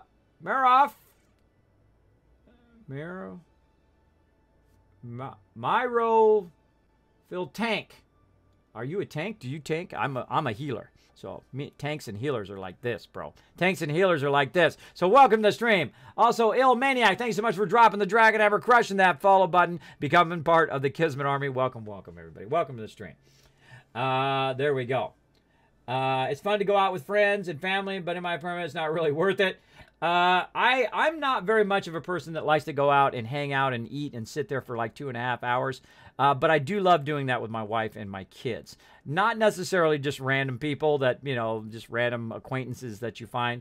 I do love to do it with people who I find very interesting. I love to listen to people's stories. Some people get bored with listening to other people and learning their background and whatnot. But I find when you listen and you hear stories from other people, you get free mistakes, right? You get free mistakes in your life. And you're like, what do you mean free mistakes? I mean that when you learn something that they did and they failed or something happened or they hurt themselves or whatever it is, you're like, oh, I'm not going to do that, right? And bam, you get yourself a free mistake. Otherwise, there's 2 ways to learn. You learn from other people's mistakes or other people's advice, or you learn through pain and suffering, which I've learned the second way a lot more early in life, and now I'm learning from just other people's feedback. So all right, let's go ahead and change this line. Now I like to change the line to the same color, but one darker and one lighter, like that. So this way, then I know it's not one of the default ones, right? There we go. And again, we can also see our line's overview, how many stops it has, how many passengers, and we also have control over this particular bus line of how many buses that I want to use as well, right? So we go into line overviews, we can go ahead and click this, and it actually gives you the actual bus stops themselves, right? And it will actually show you how many people are going in each one. So let's go ahead and start it up. Let's go ahead and watch those buses come out. Let's take this out a little bit. There we go. Our buses are off on the road.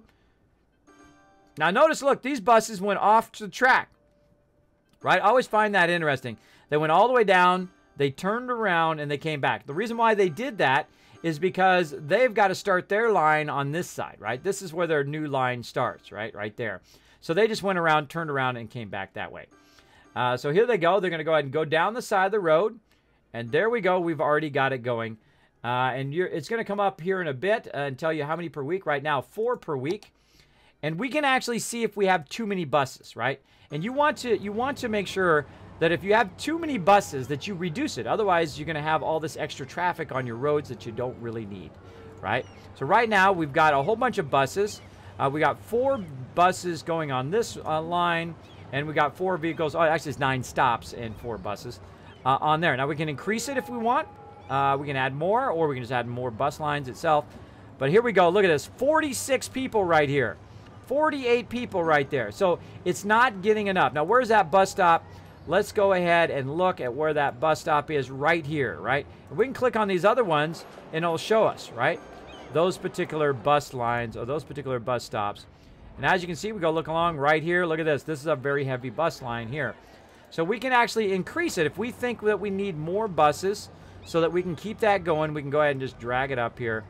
Let's go ahead and just drag this line up to 6. And let's go ahead and see if we can go ahead and try to reduce the amount of people waiting right here. Right now, 80 people waiting to use the bus, right? So that is a very successful bus line already. I already know it's going to be successful because that's a very dense area. And again, I can add even more bus lines. I can make them just daytime and nighttime. This way, if you don't have a lot of people out during the nighttime, whoop, there they go. They kicked in. Watch as this really reduces. Here we go. Now we've got a lot more buses to do that. There we go. Now we're looking much better. So I'm going to boost that a little bit. Let's go ahead and look at the other bus line. Bus line number 1. We'll take a look at that. How's our stops doing? A lot less traffic going in the opposite direction. Again, if this keeps filling up past 30, I will add another bus. Right now it's at 29. And again, where's this bus stop? It's right here along this kind of main road. So all the residential people are coming here waiting for the bus. So there we go. Up when it passes 30, that's kind of my red zone where I'm like, you know what? Boom. Let's just go ahead and add another bus and see if that makes a difference, right? Let's add another bus and see if it makes a difference right here. And again, we've got to wait for the buses to go past it a few times to see if we're able to get all of that taken care of. And you want to let your bus line run a little bit. Same thing with your metro stations and other things like that.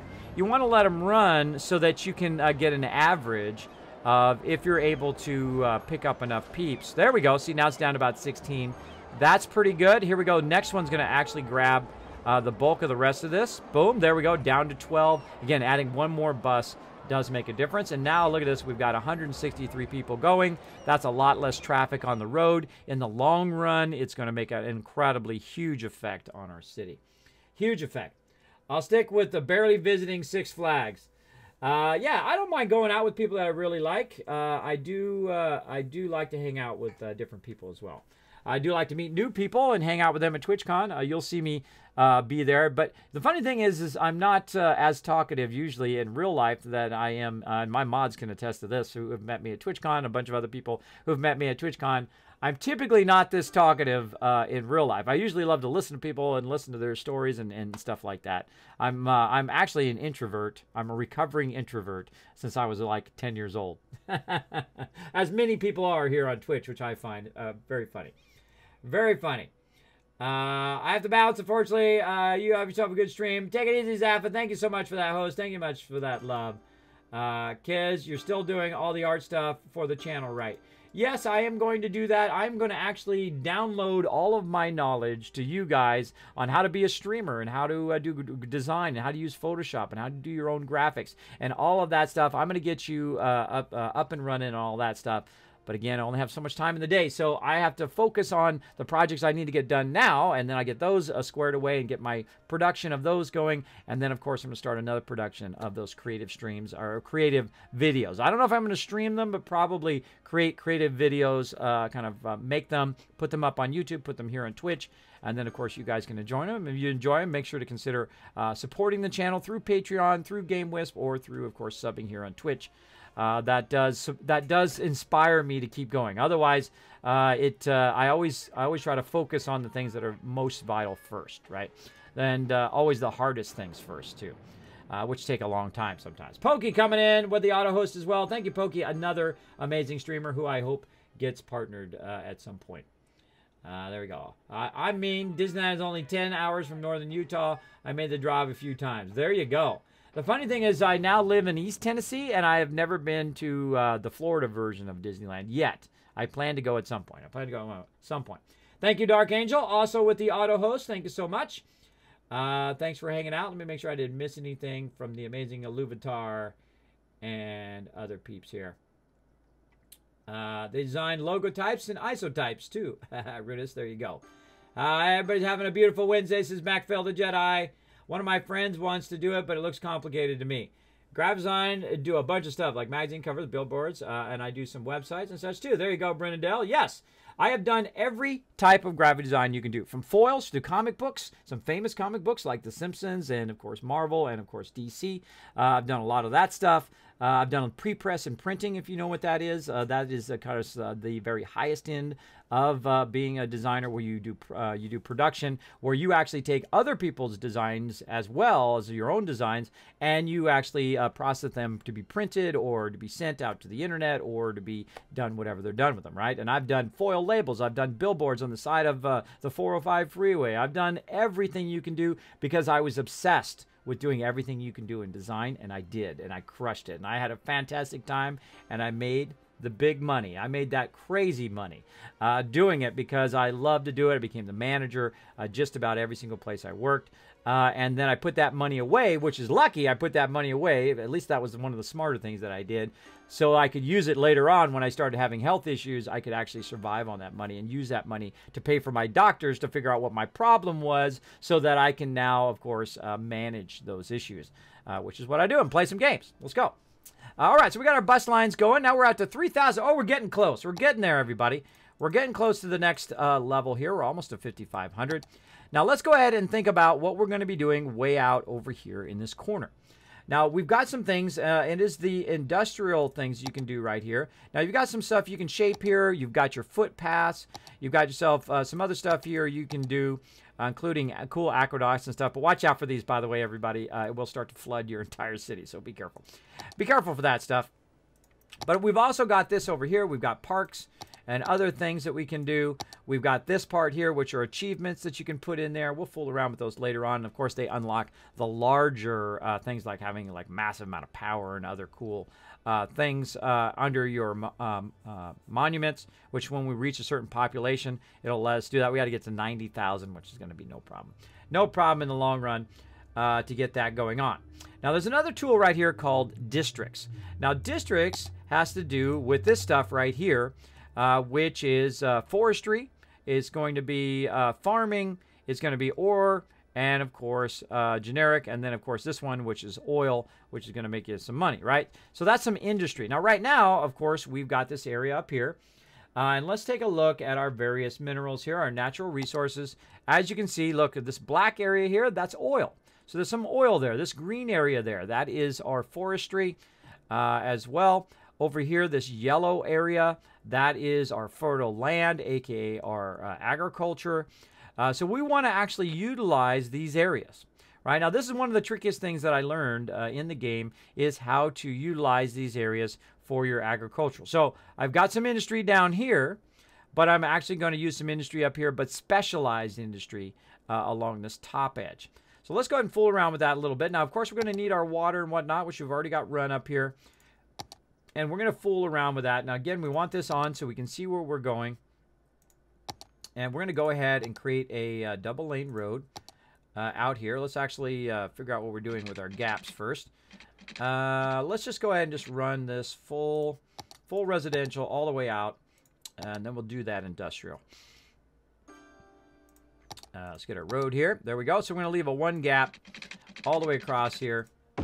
Like this. Again, leaving a 1 gap here so that we can do that. Notice, by the way, people get upset when you run a road by their residential house. But such is the way it goes.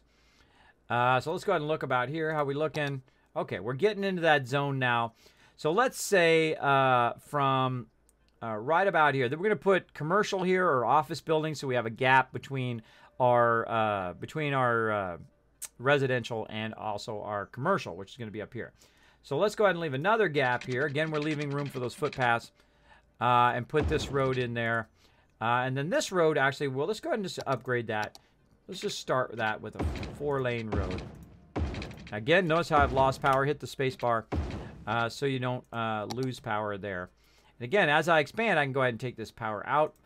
But we're going to go ahead. And run that across just to keep that going. Now we're going to go ahead and put some industrial in, but we're going to specialize the industrial out here by using zones. Now again, I like to have this on, this little thing that tells me about my natural resources before I start my zones. So I'm going to go ahead, get my zone thing here, right? So paint district, or we can erase district, right? So we're going to paint district. It's like a big paintbrush. I'm very used to paintbrushes, being an artist. And I'm going to go ahead and just paint in a little area here. Probably not good.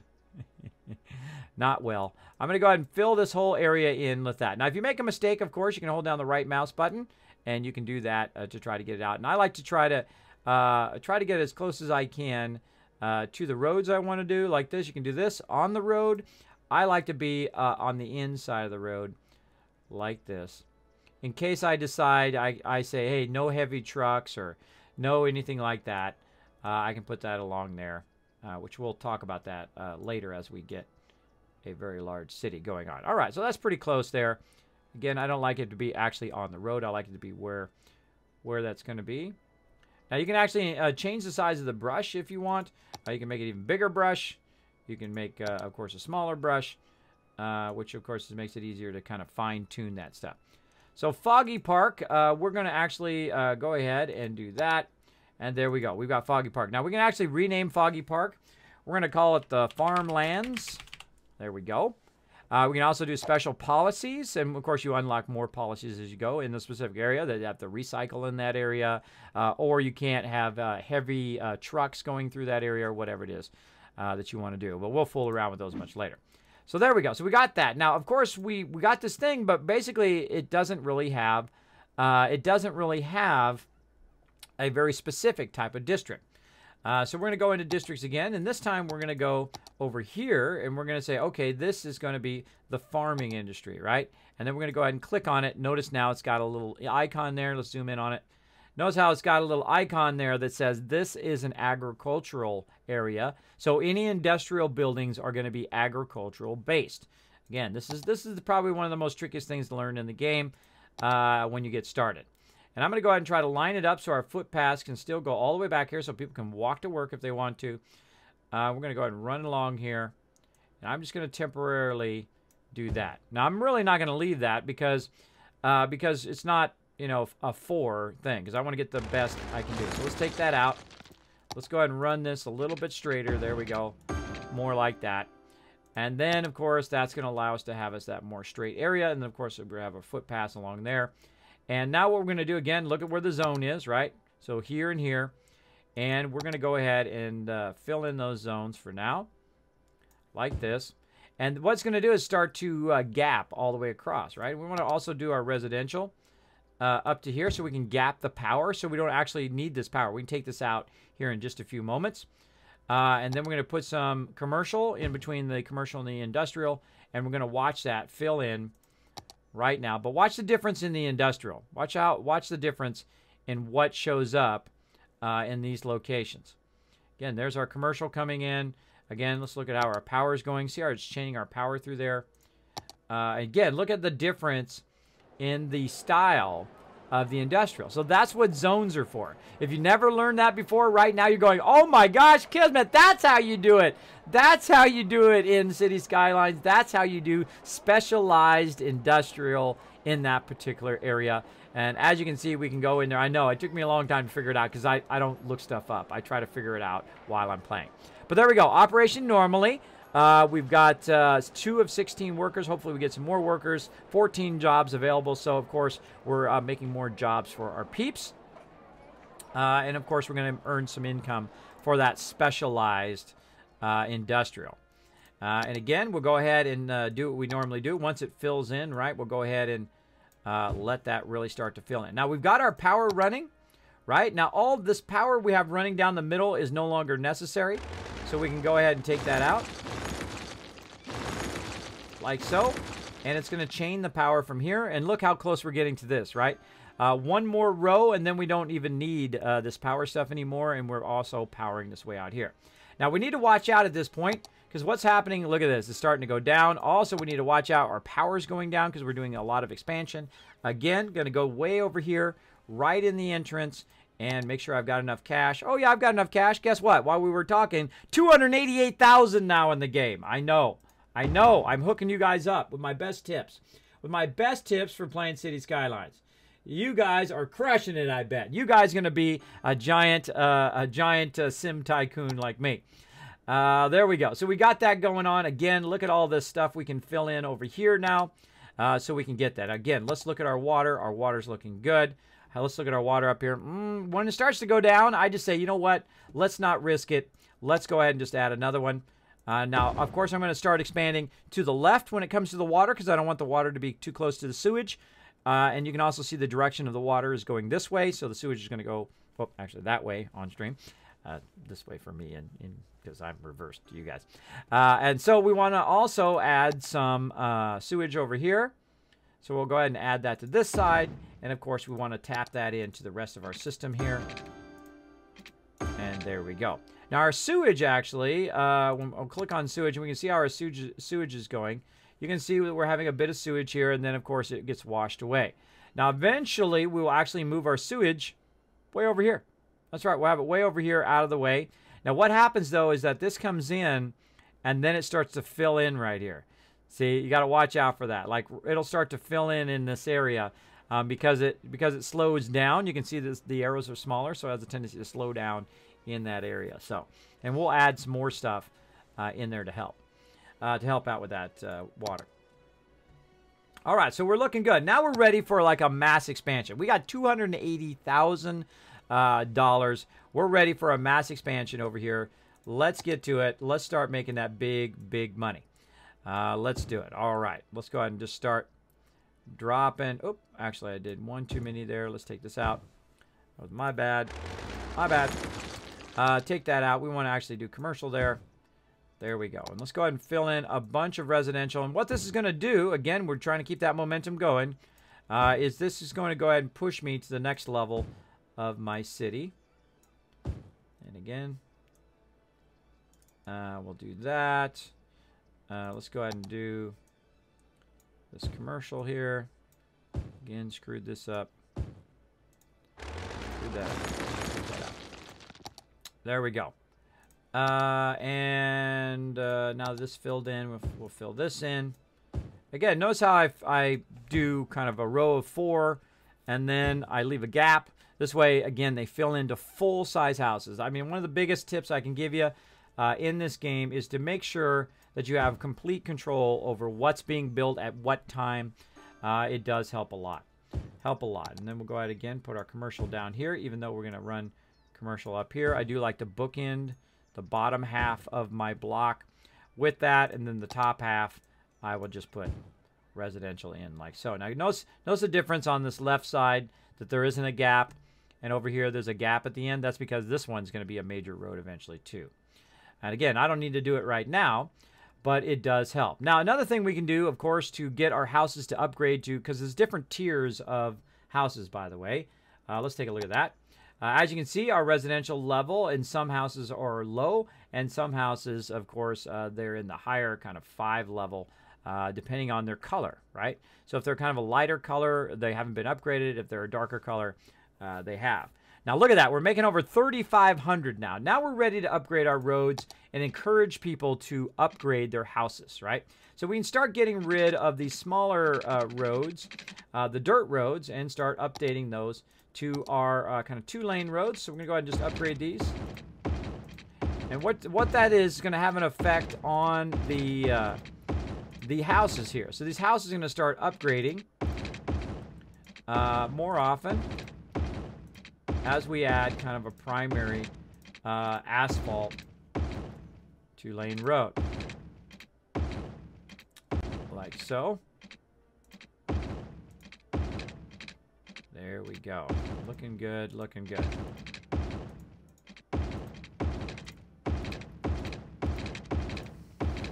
Now also, by the way, you can hold down the left mouse button and just drag. Like that. Boom. Now sometimes it goes wonky, so watch out for that. Your crossroads. Oh, actually, that one actually is going to be a full road. Oh well, we'll just leave it like that for now. And there we go. So now also what we want to do is we want to, notice how we've got a double lane road for our primary industrial areas, and we have 2-lane roads for our residential areas, because that's actually how it really helps your city. So I'm going to let the city run again some more while I'm expanding. Again, we're trying to get to that next one. What's our next goal? 5,500. Now, by the way, every time you do hit those goals, it does give you an infusion of cash, which does help a lot. Now, we need some workers over here for this on this side. Again, let's keep going on that commercial over here. Keep filling in these areas with commercial. And we go ahead and leave a gap there. We can gap this while we're waiting for that to come in. And then, of course, we're going to work on our secondary side roads here. We're going to go ahead and upgrade those now. Again, notice how I've already left a gap because I know I'm going to expand those particular roads. If you think that far ahead, it does save you lots of heartache later on from bulldozing and then re-adding it in. There we go. Now we're getting some major roads in there, like so. That's going to encourage people to move in. It's going to allow them to go from one place to another. There we go. So now we have a whole area where they can go all the way around with 4-lane roads along that outside edge. And again, we're going to go ahead and work upgrade all of this. Now this is just about the point, by the way, where I decide to no longer use dirt roads because I'm making enough income, around 3,000 right now. Of course, the more we upgrade this stuff, of course, the more it cuts into our income. And we could leave it as dirt roads if we want. But at this point, I want to go ahead and start to get serious about building out the city. Again, this is going to be a 4-lane road here eventually, kind of the middle artery, the horizontal artery of my town. Let's go ahead and expand that. Over here on this side, let's actually upgrade this. Now look what happens to our houses. What happens to our houses when we do that? We got to, of course, take that out. And we're going to go ahead and take this out. And we're going to de-zone all of this like that. Now it's going to need some power. So again, we're going to go ahead and do power. We're going to try to get it like this. There we go. And then we'll fix all this again, because I don't like it to be like little houses, like onesie twosies. Again, trying to get that maximum benefit out of it. So we'll go 1, 2, 3, 4 right there. 4 on this side. We'll leave a gap. 1, 2, 3, 4. Another gap. Look at how it perfectly works out math-wise, because we already figured it out when we actually built it. There we go. And then we'll wait for those to fill in. Again, we want to wait for that power. Now look what happened there. See, this one bridged across there power-wise, and it's actually running the power from over here, right? Over there. Also bridging a bit right here between those. So we actually no longer need this, right? So we already bridged from over here. We're doing good. We're good with that. Now also, if you put a bigger object like a big what do you call it? Brain, like a big touristy area, it'll actually bridge as well. All right, so we're looking good there. We got that going on. Again, more residential. Let's keep adding it so we can get more people in so more people can get jobs. Again, look at how far away this is over here. Let's go ahead and get some commercial in here. People want to go to Krispy Kreme. People want to get their food on. They want to have a fun time. There we go. Looking good. Again, got that going there. How are we looking over on this side? This side's looking good. Look at that. Already filled in. Let's go ahead and do a little of this action. A little of that action. There we go. We can go ahead and fill in these corners. Like so. We can also fill in this way too, by the way. If you do want to, get a little bit of extra income, you can go ahead and fill in like so. Same thing on this side to try to get that extra income, but eventually that stuff will all be bulldozed. Let's go ahead and finish our footpaths while we're waiting. Again, I have $342,000 here in the game, so we are just crushing it big time. So let's go to our footpaths. We're just going to use our regular footpaths, and we're going to run them right to there to automatically connect to the sidewalk. And again, watch as people start to use that connection.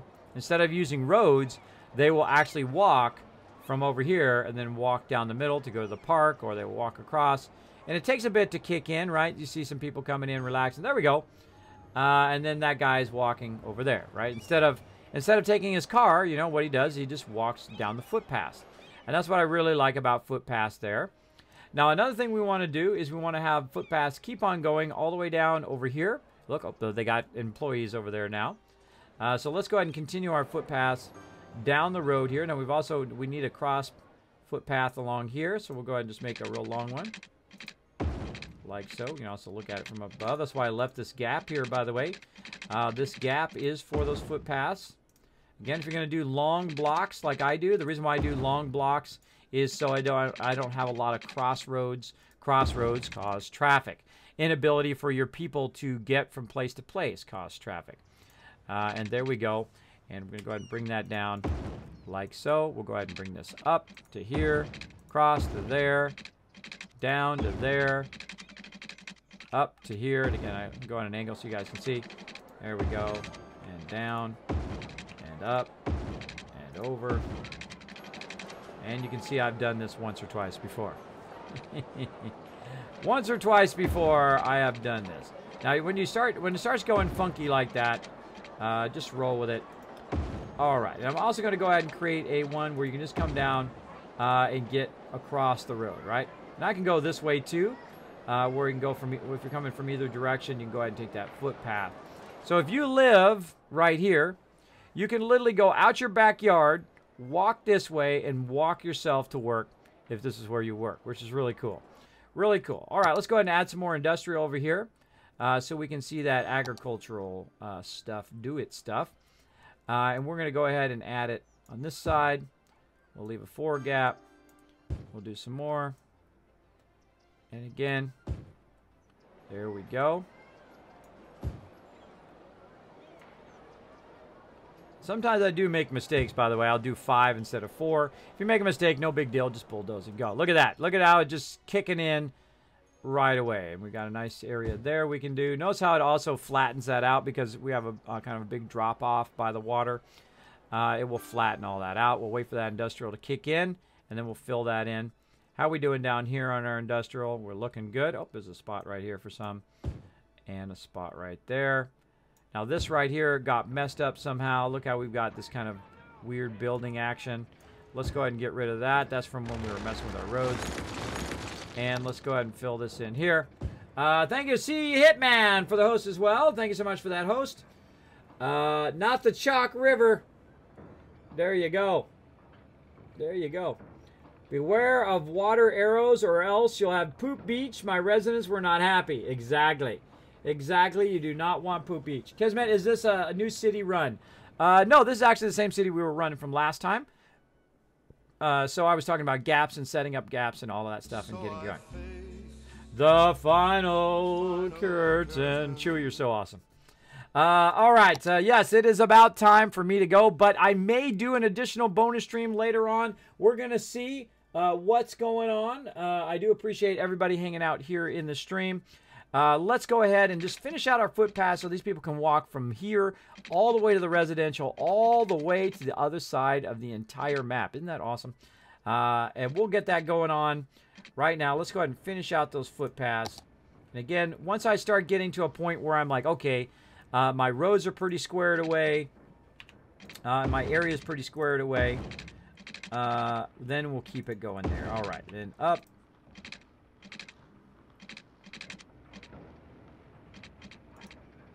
Already occupied. All right. Well, see, that wasn't true. It wasn't already occupied. All right. And then we'll go ahead and go over here. It looks like it's having a bit of a problem rotating. There we go. Now, by the way, notice how sometimes it does this, how it's in that particular thing. That's your grid right here. By the way, you can turn off road guidelines, and then what it will do is it'll go in the blocks, right, in the actual grid, versus trying to be along the actual road. I find it's actually easier to do this, right, to backtrack your stuff as well. Now, I'm actually going to get rid of this stuff because this is the end of the line here.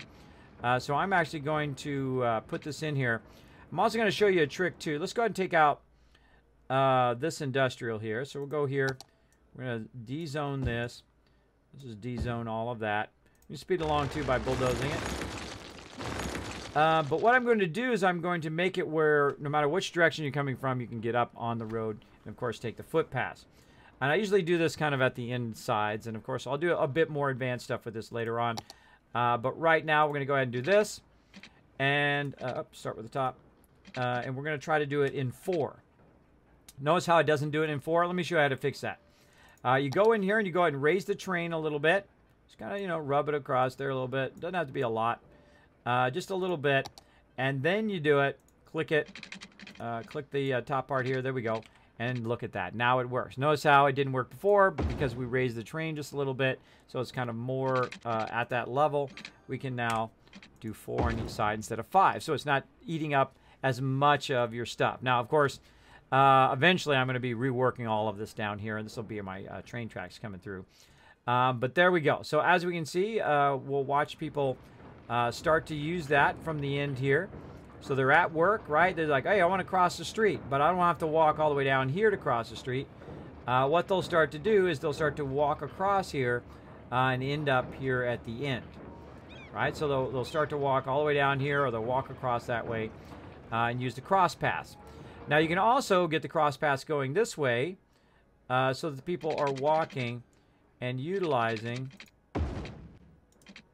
this long area here. Oh, I actually have the thing going there. We're going to need to fix that. We're going to need to fix that. Now, I need to go here in just a moment because I need to get my kids.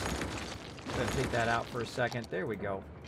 Go put that in, and then let's go ahead and fix pavement road here. There we go. That's much nicer. There we go. Now it's fixing that cross path. And again, I like to use the cheap ones first. I just use the more expensive ones there, but I like to use the cheap ones first. And your footpaths get messed up a lot, by the way. Every time you adjust the road size, every time you adjust stuff, your footpaths do get messed up. So be aware of fixing those footpaths quite often. Again, footpaths just make it where you don't have to have as many intersections, which I think is way more efficient than just adding more roads and more buses and more stuff, is to give your people the ability to walk, have a whole walking transit area as well as a driving area, right? Kind of like they have here in Tennessee called the Green Belt, where you can actually just walk. I could walk like 5 miles that way if I wanted to. I could just start walking and end up there without having to go on the streets, without having to actually cross the streets or anything like that. All it is a footpath, which is pretty awesome. So I think of that same mentality when I'm playing this game. Now, way over here where the industrial is, say right here in this corner, we want the ability for them to cross without slowing down our trucks. Notice how the trucks have to wait for people to cross the streets and that kind of stuff. We don't want that to happen. We want people to just be able to cross the street left and right. So this is the last thing we're going to do here, is I'm going to go ahead and use a footpath here. Actually, I'm going to use the concrete one. And I'm going to actually connect it. Oops. I'm going to connect it. Just click there. I'm going to connect it like that, right? So we've got our footpaths across there. Now, I actually need to D-zone right here. Notice that one's filling back in again. I need to D-zone right there because I'm going to actually use these kind of corners for my on-ramps and off-ramps to get up onto this transit system.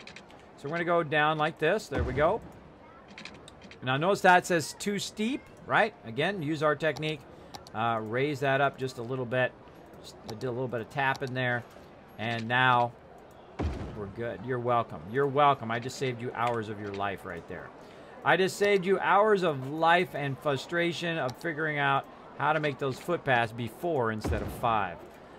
Which is good because, of course, it gives you more space in your city. And again, this right here can just go right to the footpath and down here. And I like to do this because if you have a major artery in your city, and again, same thing here. Raise that up just a little bit. And there we go. If you have a major artery in your city right here that's being affected by people crossing the road, right? People crossing the crosswalks, you alleviate that and watch how much faster my traffic has a tendency to flow. I don't know if you can notice the difference, but I can. It's a little bit subtle, but notice how nobody is crossing the crosswalks anymore. Right? See how they're not crossing here or here? That allows my traffic to flow, right? People making right turns who don't have to wait for the light. People are not crossing the street and being in their way. Now, occasionally you'll see people do it, right? But this whole entire area here, now if you could do this in real life, by the way, imagine if you never had to wait for a street light. If you're walking somewhere and you press the button, right, and you're waiting, and then you cross the street, and then you got to cross the street again. Imagine if you could just, if you wanted to go from this side to this side, imagine if you could just take a bridge that would take you from one edge to another, right? Like that. And you can do cross edges sometimes. Now, we're going to go ahead and take out this one, and let's just do a cross edge. How about that, right? So you can do cross edge that way. Now, once you put that in, by the way, you can also do kind of a rounded bridge like this. Isn't that cool? And then like that, you can really go crazy. So people can cross. Look at how they cross in an angle, right? They're crossing at an angle already. So the people over here where they're at residential cross at an angle, walk down here, and boom, they're at work. They're at wherever they need to go. Uh-oh, we actually got a problem in this one. Let's go ahead and D-zone that one. D-zone this one. There we go. And add it back in as a full thing. There we go.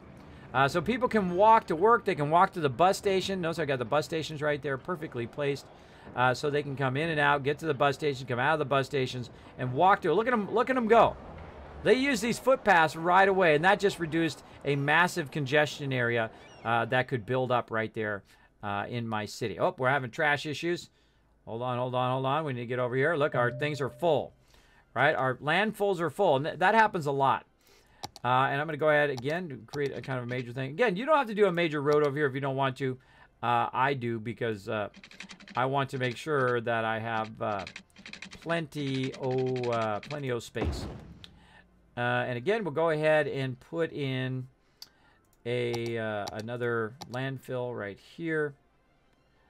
Let's actually put it the other way. So let's see, what is this? This is an 8. This is an 8 distance. 8 means is 8 blocks, right? So 1, 2, 3, 4. 1, 2, 3, 4. So right here, like so, bam. And in theory, we should be able to put this in here. And oh, a little too far. It's actually a 6.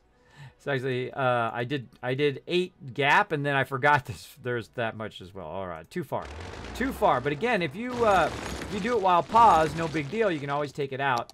And then re-put it in. I forgot to count the actual 4 of the actual road. So, all right, 1, 2, 3, 4. And then, of course, 1, 2, 3, 4. So we'll go ahead and go right there. And in theory, there we go. So we got 4 up here and 4 down there. In theory, if we put another one of these landfills in here, it should fit perfectly.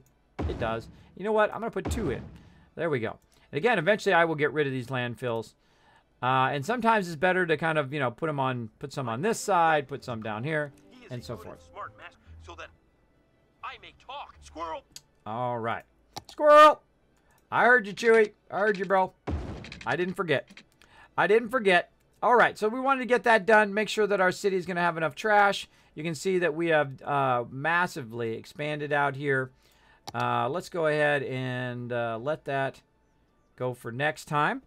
Let's go ahead and save, and let's go ahead and call this number 13. We're going to call this big dollar bills. By the way, if you didn't notice, I have $454,000 bills. So we're going to say dollar bills, dollar bills, like that. There we go. Dollar bills right there, everybody, making them dollar bills right there. Look at that, 450,000 to expand my city. Now I could just mass expand right now. I could just boom, build a whole entire area out here if I wish to. We'll probably do that next time. All right. Thanks for hanging out, everybody. We're going to go ahead and show somebody some love. We'll go ahead and jump back to my overseer's office. Bam! Here we go. Who are we going to show some love to? Again, thanks, everybody, for hanging out. Nushi says, start pathway design. Kismet, yeah, smart pathway design. Now, I designed the pathway in the beginning, before I even started. Before I even put any residential or commercial down, I pre-planned my footpath and pre-planned all of my, where I'm going to put my stuff, where I'm going to expand my main roads, my vertical roads, and my horizontal roads, which roads I'm going to keep 2-lane roads, which means I'm going to make 4 or 6-lane roads later on. I pre-planned all of that in my head and also figured out gap distances and stuff.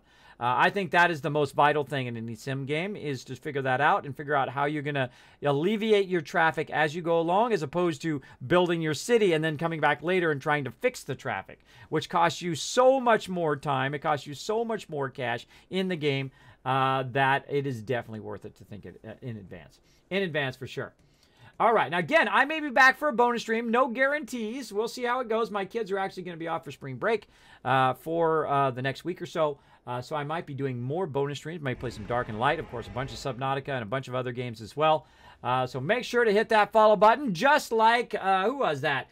Just like Serial Carpons just did. Thank you so much for dropping the Dragon Hammer, crushing that follow button, becoming part of the Kismet Army. This way you guys will know when I go live next time. Now, we're going to do something I call the Kismet Love Train. You're going to see it right here in the chat. You can see that Kismet Love Train. Go ahead and highlight that. Whether if you're not a subscriber, grab the first one, or if you are a subscriber, the first, second, and third one there, or, of course, the different tier levels of being subscribed to my channel. And I'm going to go ahead and see who we got. Let's see. My mods are awesome at giving me some amazing people to raid. And we're going to check each and every one of them out. I check them all out. And, of course, it is my prerogative as the streamer to choose who I think needs love today. But we always come back as well and circle back to some of these peeps. If we don't get them today, we get them other days. Now, let's see who we can get here. Oh, bam. Bam, bam. All right.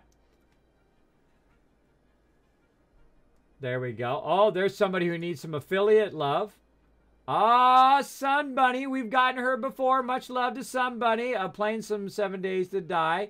Let's get somebody new today. I like to get new peeps, especially peeps who are trying to get that affiliate, trying to get that going. Oh, we got 1,000 followers. Congrats, bro, on that 24-hour stream. He's got 1,000 followers, but let's see. This guy right here is trying to get affiliate. He's trying to get that love. I say we go blow up his stream. That's what we should do. We're going to try to get him to affiliate today, everybody. Now, again, I don't just raid people who have 1,000 people or 5,000 or 10 people, 10,000 people. And some people do that. As they get higher up, they'll only raid people who they think are going to be beneficial to their stream. That's not what I'm about. That's not what I'm about, and that's not what the Kismet Army is about. We help the little guy like I used to be, and like some of you are as streamers, who are just need a little bit of love. You know, just somebody to take an extra moment. And I've been a lot of people's very first raid, especially from a partner streamer like me. I've been their very first raid, and you have the power. You have the power to make this person's night. Now, I want to get you hyped. I want to get you going, right? Come on, everybody. I want everybody in the chat to take a moment and blow this guy's chat up. We're going to blow it up. Now, he's got 18 followers. That's a good start, but he's got 10 people in his stream. That's good. That's really good. You only got 18 followers, but you got 10 people in your stream. That's crushing it, bro. That's crushing it. So we're going to go show some love. You know, I like to think the ratio of followers versus how many people are in your stream is a good ratio, especially when you're first starting off. That's a pretty good ratio. So let's go ahead and get it going on. I'm going to go ahead and get it all queued up here. We're going to raid together. Stay with me, everybody. Stay with me. We're going to raid together and blow up his stream. And, of course, I will be back possibly later this afternoon, but I'll definitely be back tonight, 10 p.m. Eastern Standard Time, playing some Fallout 4 modded, which I love to do. And, again, this guy's name is Elsius. I'm going to go ahead and put it in the chat, but I'm also going to activate the raid here in just a second. Let's see. Oh, I got to redo that. All right. Boop. There it is in the chat. Let's get ready, everybody. Get primed and ready. Let's go ahead and put the raid command in before I run late and not get my kids and then be busted. Copy. Paste a Rooney. Bam! All right, there it is right up there in the upper right-hand corner. It says raid. If it doesn't say you're automatically added to the raid, go ahead and hit that join. Again, you guys have the power. Let's make this person's day. Let's blow it up. Oh, man, this is my favorite part, the anticipation.